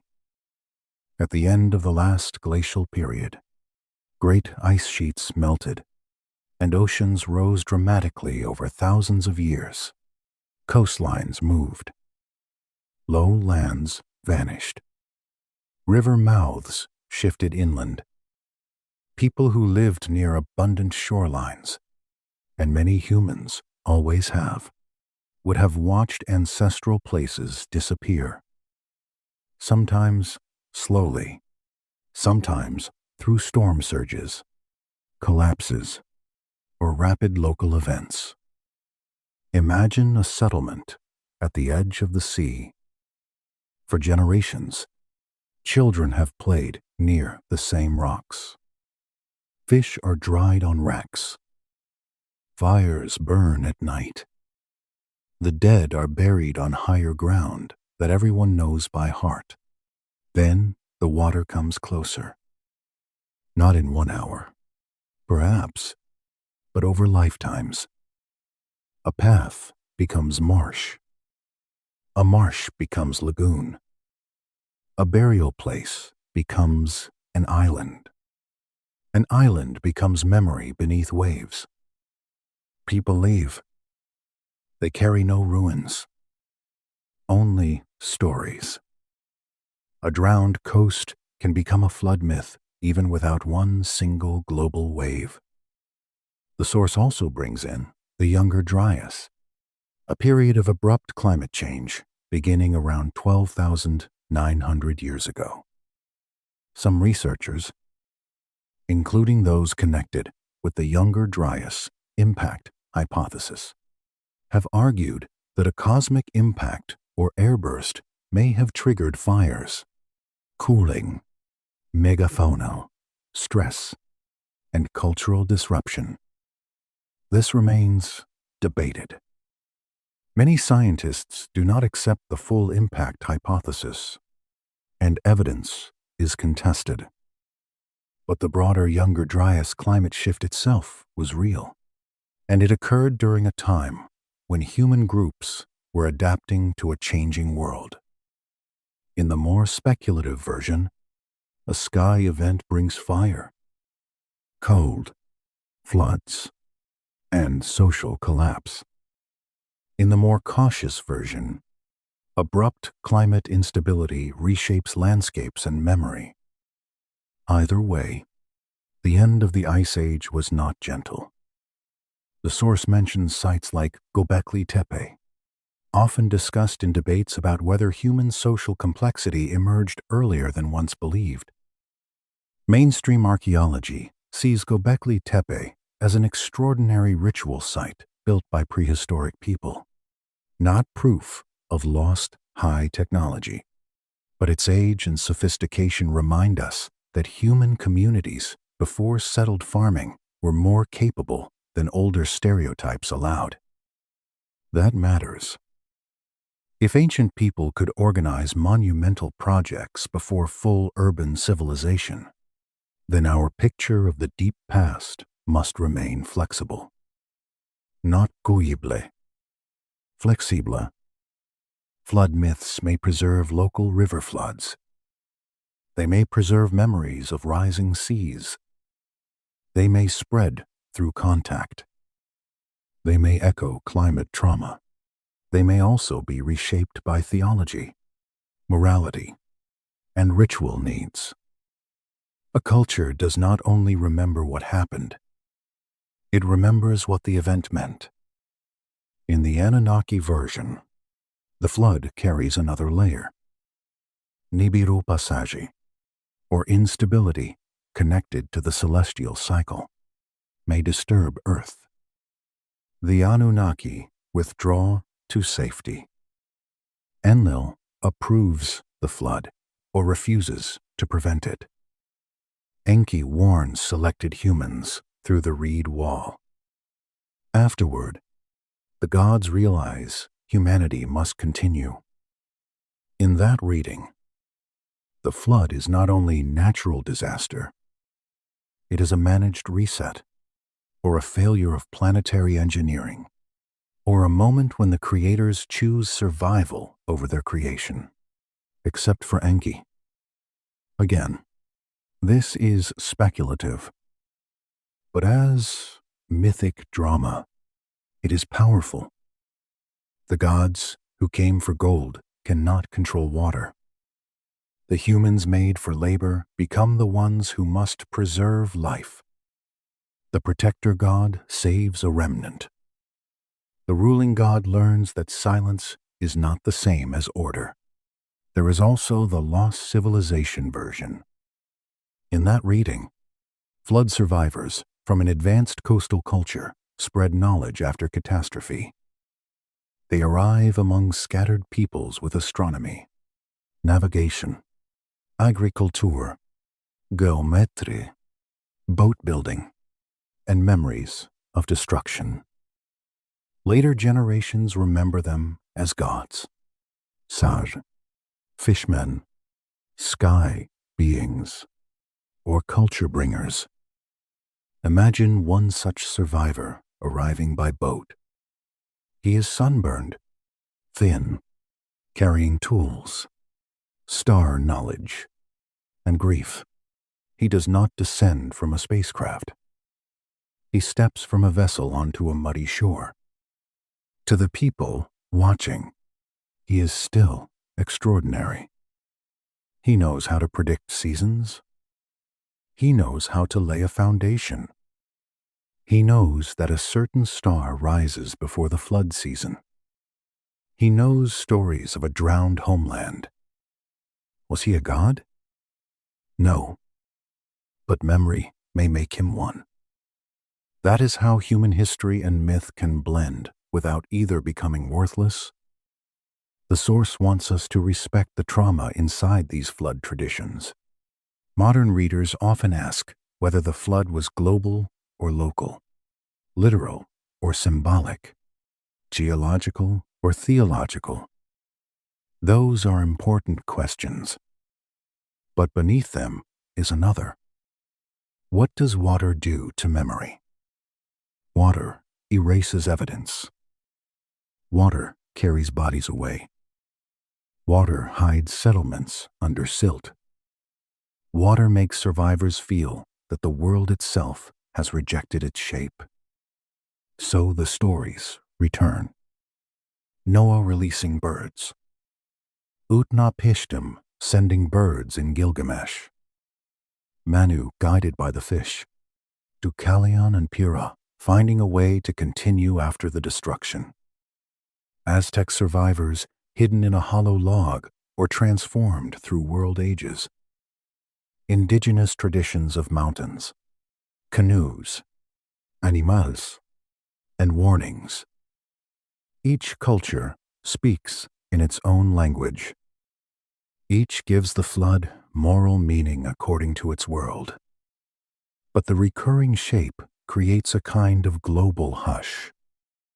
Across fires, across deserts, across islands, across highlands, humans tell of water that ended one age and began another.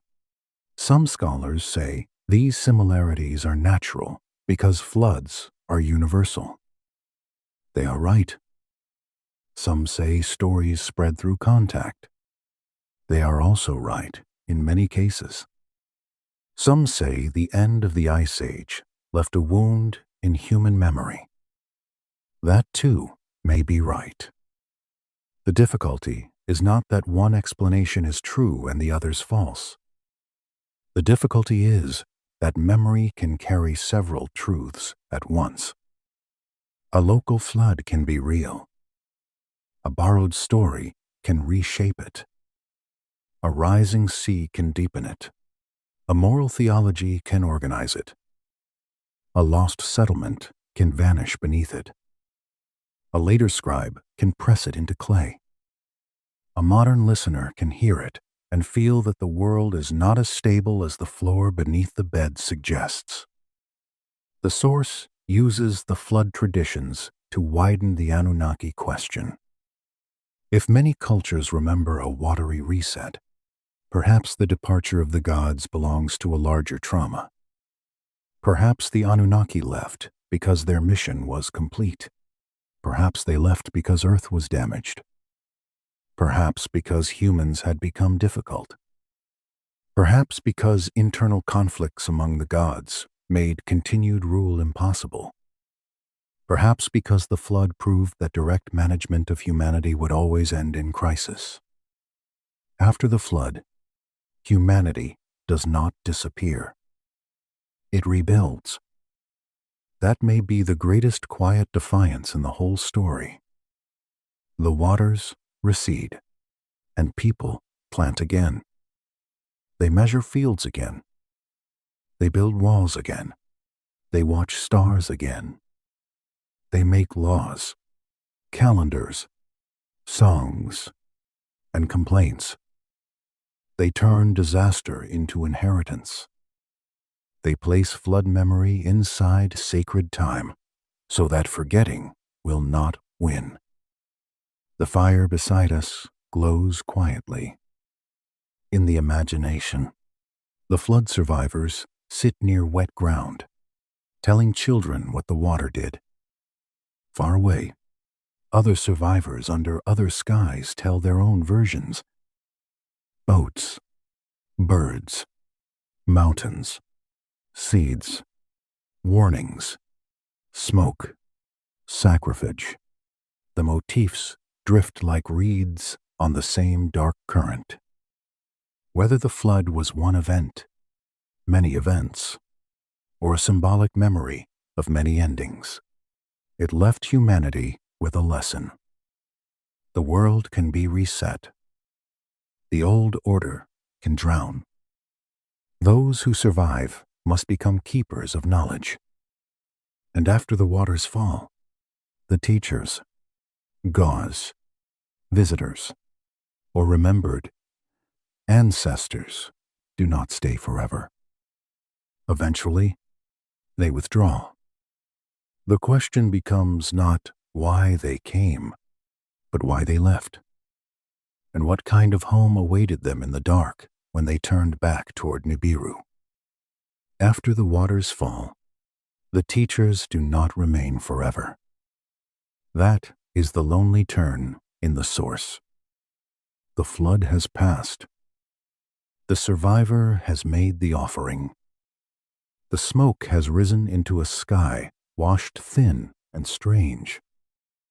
The gods have learned that humanity is troublesome, noisy, fragile, useful, and impossible to remove completely without harming the order they built around human service. The earth is not empty, but it is changed. In the alternative Anunnaki story, this is where the mission begins to loosen. The gold, perhaps, has been gathered in sufficient quantity. Nibiru, if we follow that speculative path, has received enough of the precious dust to mend its failing atmosphere, or at least to buy time beneath its damaged sky. The mining colonies and earthly stations no longer have the same urgent reason to remain. The great work that brought the Anunnaki to Earth may be nearing completion, but missions do not end cleanly. A project that lasts for ages becomes more than a project. It becomes politics, rivalries, loyalties, hidden grief, habits of command, workers who no longer remember the first reason the work began, administrators who mistake continuation for purpose, scientists who grow attached to their creations, rulers who feel control slipping and call it disorder. The source frames the departure through several possible causes, and none excludes the others. Mission completion is one. Internal conflict is another. Human autonomy is another. Divine wars are another. And beneath all of them is the oldest problem of any creator. What to do when the created thing begins to become itself. After the flood, humans rebelled. They do not remain crouched forever in wet mud, waiting for permission to exist. They plant again. They measure fields again. They learn the river moods. They raise walls. They make offerings. They count grain. They watch the moon. They press signs into clay. Slowly, after disaster, the cities become louder again. But this time the sound carries skill. The source lists what later Sumer is famous for: writing, mathematics, astronomy, law, architecture, irrigation, literature, administration, and temple culture. Mainstream scholarship attributes these to human development, and that remains the responsible reading. The people of Mesopotamia built their civilization with human hands and minds. But inside the alternative story, these become gifts, trainings, or systems introduced under Anunnaki supervision. Either way, the result is astonishing.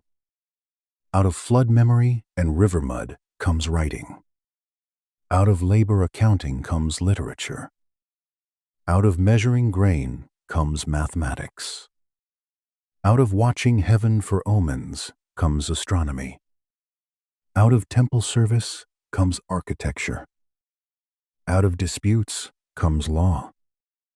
Humans, whether taught by gods or taught by the harsh intelligence of survival, begin to build a world that can remember itself.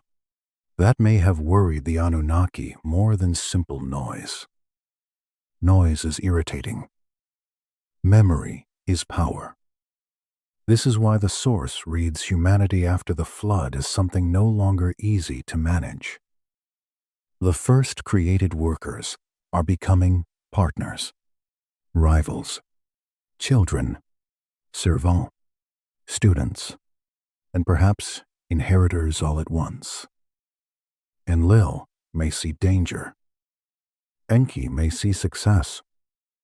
The divide between them deepens. Enlil represents command and containment. In this reconstruction, he wants humanity controlled, limited, disciplined, obedient to divine order. He remembers the noise before the flood. He remembers that a created worker can become a population, and a population can become a force. Enki represents preservation and development. He warned the flood survivor.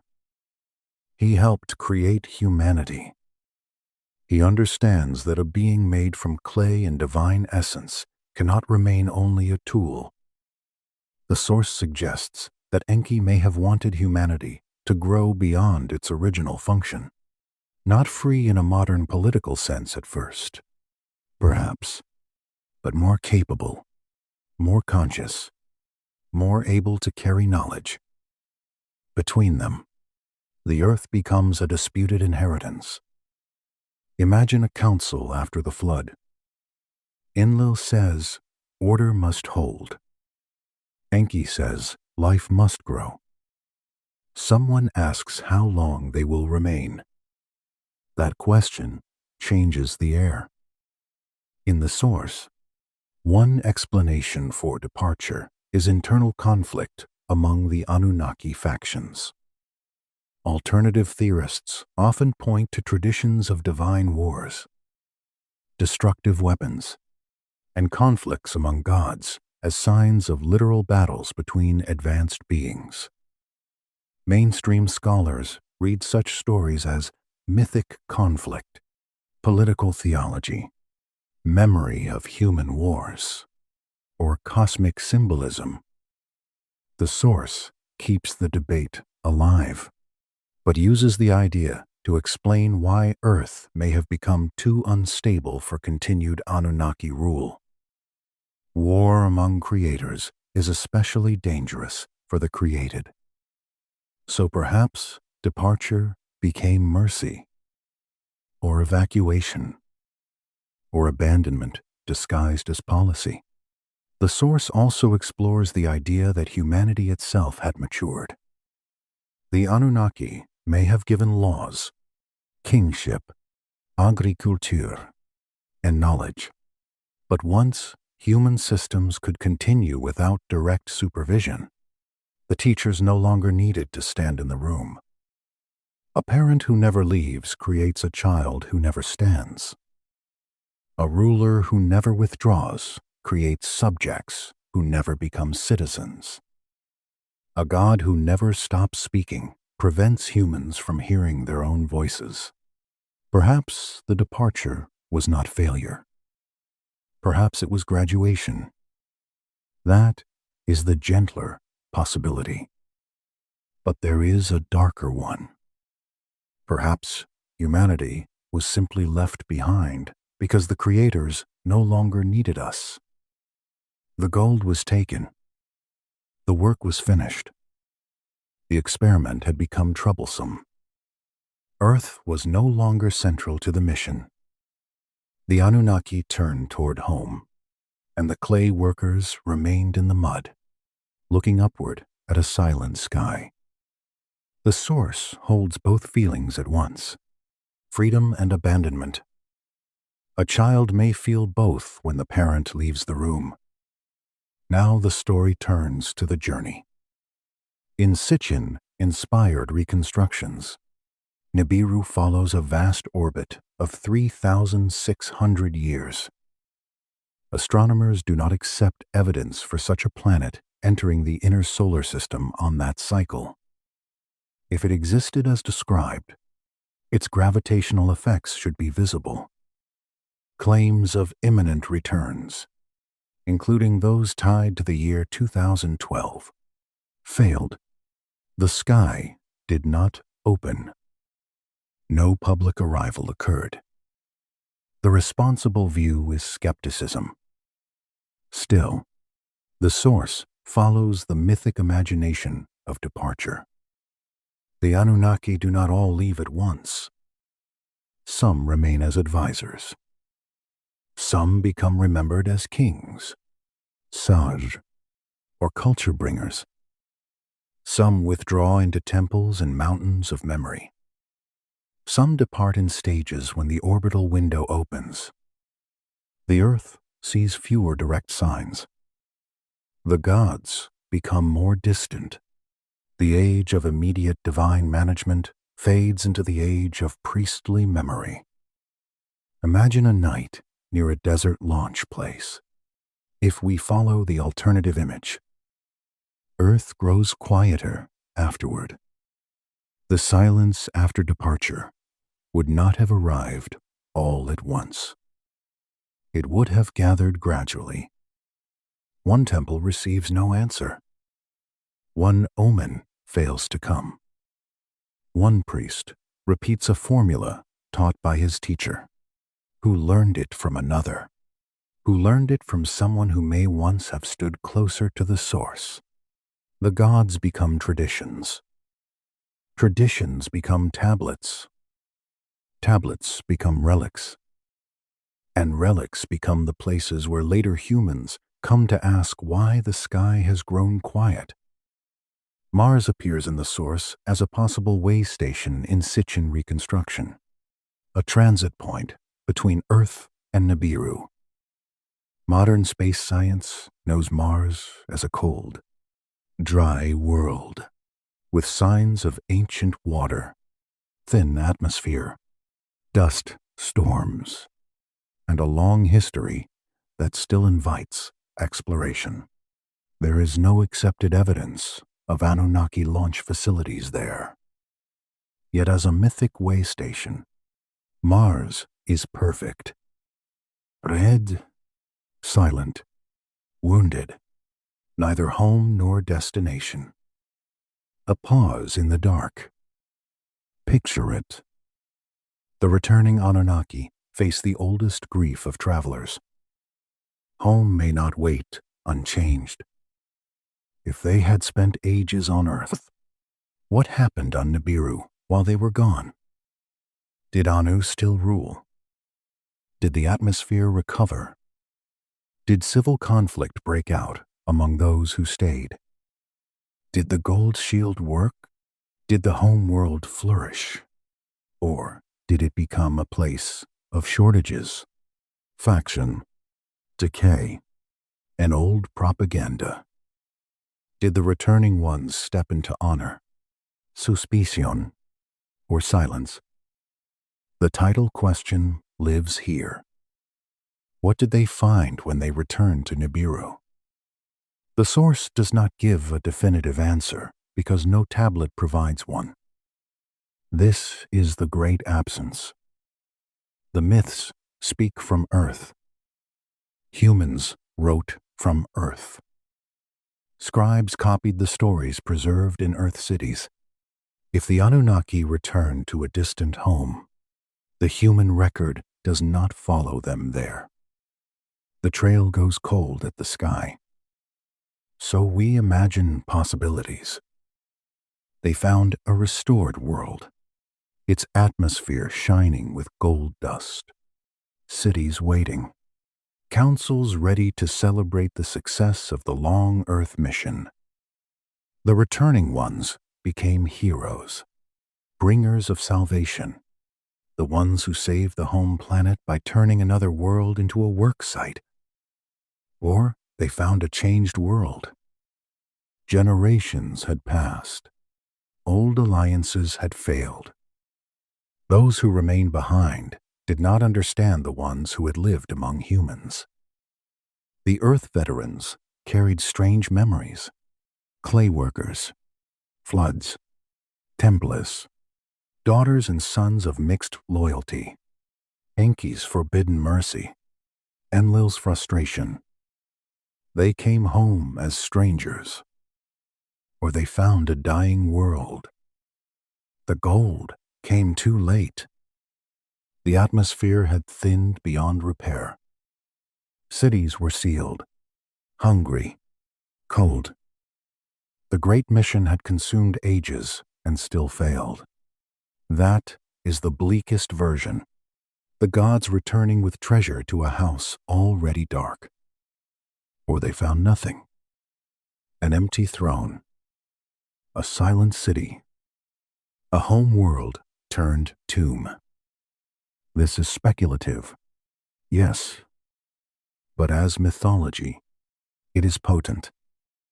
The creator leaves the created, only to discover that the place he left for no longer exists. That is one of the oldest forms of sorrow. The fire beside us lowers. In the imagined distance, a red planet turns under dust. Beyond it, Nibiru moves through darkness. Perhaps real only in alternative theory.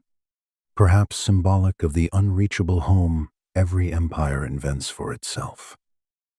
The Anunnaki, if they ever departed as the source imagines, become less like conquerors now and more like exiles. Behind them, Earth continues. Humanity writes. Humanity measures. Humanity builds. Humanity tells stories of the gods who left. And somewhere in the long dark between worlds, the returning lights grow smaller, carrying not only gold, but the memory of a species that was never supposed to become a question. If the gods left, the sky became a question. That is where the source turns at the end, not only toward ancient tablets, but toward us. A departed creator leaves behind more than absence. It leaves longing. It leaves arguments. It leaves temples still facing heaven, prayers still climbing, calendars still watching, and human beings still wondering whether the silence above them is abandonment, patience, or distance too great to cross. In the alternative Anunnaki story, the possibility of return never fully disappears. If Nibiru follows a long orbit, then perhaps the return would be cyclical. Perhaps the ancient visitors came near Earth in certain ages, departed into darkness, and would one day return when the orbit brought them back. Sitchin and others proposed timelines and expectations, including broad popular anxiety around the year 2012, when some people expected celestial upheaval, hidden planets, or the return of ancient powers. Nothing public happened. The sky did not split. No confirmed Anunnaki fleet arrived over the ziggurats, the deserts, or the cities of the modern world. Astronomers did not observe a massive planet rushing through the inner solar system on a path that should have disturbed the known planets. The 2012 expectation became another reminder that longing can make calendars dangerous. Still, the source asks a softer question. What if return would not look like spectacle? What if an advanced presence would not arrive with public thunder, but with subtle observation, influence, genetic interest, dreams, hidden contact, or messages that a noisy world would misread? This is the territory where ancient astronaut speculation begins to touch modern UFO and UAP discussions. We must be careful. Unidentified aerial phenomena are not evidence of Anunnaki identity. Strange lights do not prove Sumerian gods. Unresolved videos do not automatically become Nibiru. But the emotional connection is clear. People see mystery in the sky and reach backward for old names. The source holds three possibilities. Perhaps they are watching. Perhaps they are unable to return. Perhaps they are gone forever. Each possibility has its own loneliness. If they are watching, then humanity is not abandoned, but observed. That may sound comforting until one asks why watchers do not help more openly. If they can see war, hunger, ecological damage, and fear, why remain hidden? Are they forbidden to intervene? Are they studying? Are they waiting for a threshold? Or are humans simply one old project among many, interesting but no longer central? If they cannot return, the story becomes tragic. The Anunnaki may have left with the intention to come back, but Nibiru failed. The route closed. Factions collapsed. Technology was lost, or time carried them beyond us. Perhaps Earth became a memory in their archives, the way Nibiru became a mystery in ours. Two worlds thinking of each other through broken records, each wondering why the other is silent. If they are gone forever, then the story becomes adult. The creators left. The children remained. And the children must decide what to do with the house. This may be the deepest reading of the source. Orphaned humanity, not as a reason for despair, but as a condition of responsibility. A child can grieve when the parent leaves, but at some point, the empty room becomes a place to stand, not only a place to cry. If the Anunnaki departed, whether as gods, alien, lost teachers, or symbols of ancient authority, humanity inherited the consequences. We became responsible for the fire.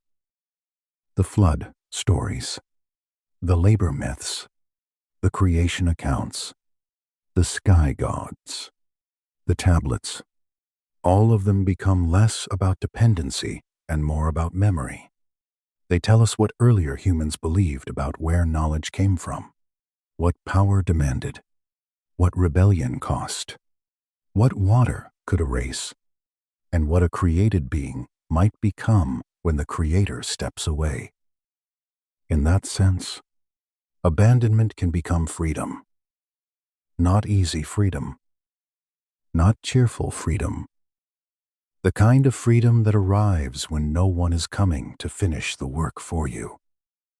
The source suggests that Enki may have intended this. In the alternative story, Enki is not simply a technician who makes humans useful. He is the protector, the whisperer through the reed wall, the god who preserves life against Enlil command. Perhaps, if one follows that story to its gentler edge, Enki wanted humanity to outgrow servitude. Perhaps he knew that clay mixed with divine essence would not remain a mining tool or temple worker forever. Perhaps departure was the only way for human beings to become fully human. Enlil might have wanted obedience. Enki might have wanted development. Earth became the classroom after the teachers left. Look at what humans did. They wrote. They counted in base 60, a number system still hiding in our minutes, seconds, and circles. They made law codes, contracts, hymns, laments, maps, calendars, poems, beer recipes, and complaints about poor copper, because civilization is never complete until someone files a very old customer service grievance. They built cities from mud, brick, and imagination. They raised ziggurats toward heaven, not because heaven answered every time, but because reaching upward became part of being human.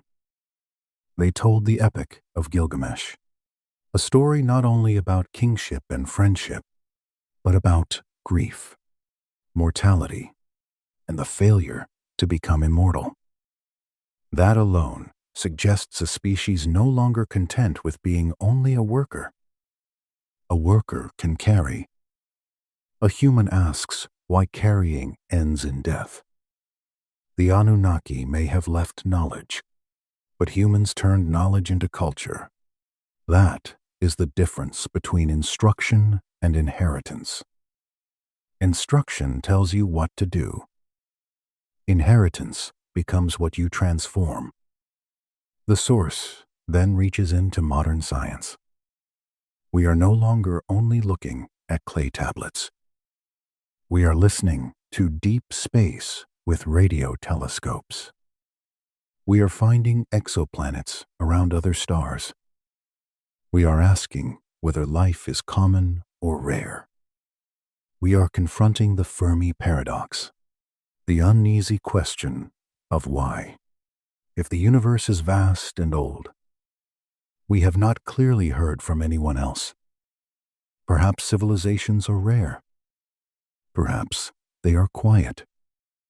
Perhaps they destroy themselves before crossing the dark. Perhaps they choose not to interfere.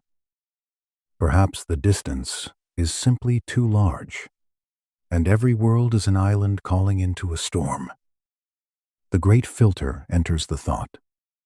Somewhere between chemistry and stars, perhaps, there is a barrier that most life does not pass. The Anunnaki story, if read symbolically, becomes one version of that fear. A civilization rises, reaches outward, manipulates worlds, creates workers, fights internally, survives or fails, and then vanishes from the record. Maybe the real warning is not that aliens made us. Maybe the warning is, that creators can disappear too. Modern humanity now stands near powers once reserved for gods in myth. We edit genes. We build artificial intelligence. We alter climate. We send machines to Mars. We listen for life beyond Earth. We design systems that may outlast the intentions of their creators. The old Enki and Enlil divide returns in new clothing. Control or care. Exploitation or protection. Command or responsibility. If we create minds, what do we owe them? If we alter life, what duties follow? If we build workers that can learn, speak, and suffer, can we still call them tools? If we become the Anunnaki to something else, will we behave like Enlil, demanding obedience and silence, or like Enki, guarding life even when authority says no? This is where the myth becomes current without needing to be literal. The Anunnaki may be gods of Sumer. They may be misunderstood visitors in an alternative theory. They may be memories of lost teachers. They may be symbols of power itself. But the question they leave behind is ours. What does a creator owe the created? And what does the created become when the creator leaves? Return now to the ancient ziggurat at night. The steps rise under moonlight. The city below is mostly dark. A few lamps burn in courtyards. Dogs move through alleys. A scribe finishes a tablet and places it carefully to dry. Above the temple, the sky is wide and full of stars. Some are planets known to the priests. Some are lights without names. Somewhere in that darkness, alternative readers place Nibiru, moving on its long path. Mainstream scholars see instead the religious imagination of a civilization that understood heaven as divine order. Both views meet in the human posture. Looking up, that is what remains. A human body made of earth, standing under stars, asking where the makers went. No answer comes down clearly. Only wind.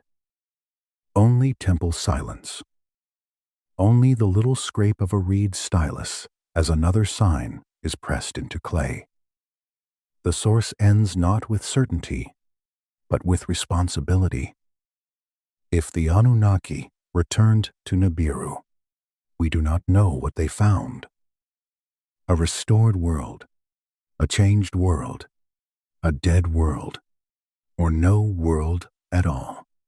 If they never existed as visitors, then Nibiru is a mirror for the human need to imagine an origin beyond ourselves. If they were lost civilizers, then their departure marks the moment humanity had to carry knowledge forward without the original teachers. In every reading, the same fact remains. We are here. The gods are not visibly managing the canals. No divine engineer repairs the atmosphere for us. No Enki whispers every solution through the reed wall. No Enlil can be blamed for every system we choose to build. The responsibility has come down into human hands. That can feel frightening. It can also feel dignified. The child of clay has become the keeper of the tablet. The worker has become the writer. The servant has become the questioner. The orphan has become the adult in the room, whether ready or not. Think of the title question one final time. What did the Anunnaki find when they returned to Nibiru? Maybe they found triumph. Maybe ruin. Maybe a home that no longer knew them. But perhaps the deeper answer is that their return matters less than what happened after they left. Humanity did not stop. We built. We remembered. We invented. We misunderstood. We argued. We looked up. We kept writing. And maybe that is the true inheritance. Not gold. Not blood. Not a hidden planet. The inheritance is the unfinished task of becoming worthy of the knowledge we carry. The fire is nearly ash now. The museum lights dim. The clay tablet rests under glass. The ziggurat fades into starlight. Far away, a red planet turns in silence. Farther still, Nibiru, whether planet, myth, or wound in the imagination, drifts beyond reach. No ship crosses the sky tonight. No old god knocks at the door. Only the quiet remains, and the human hand, still holding the stylus, still choosing the next sign. Good night.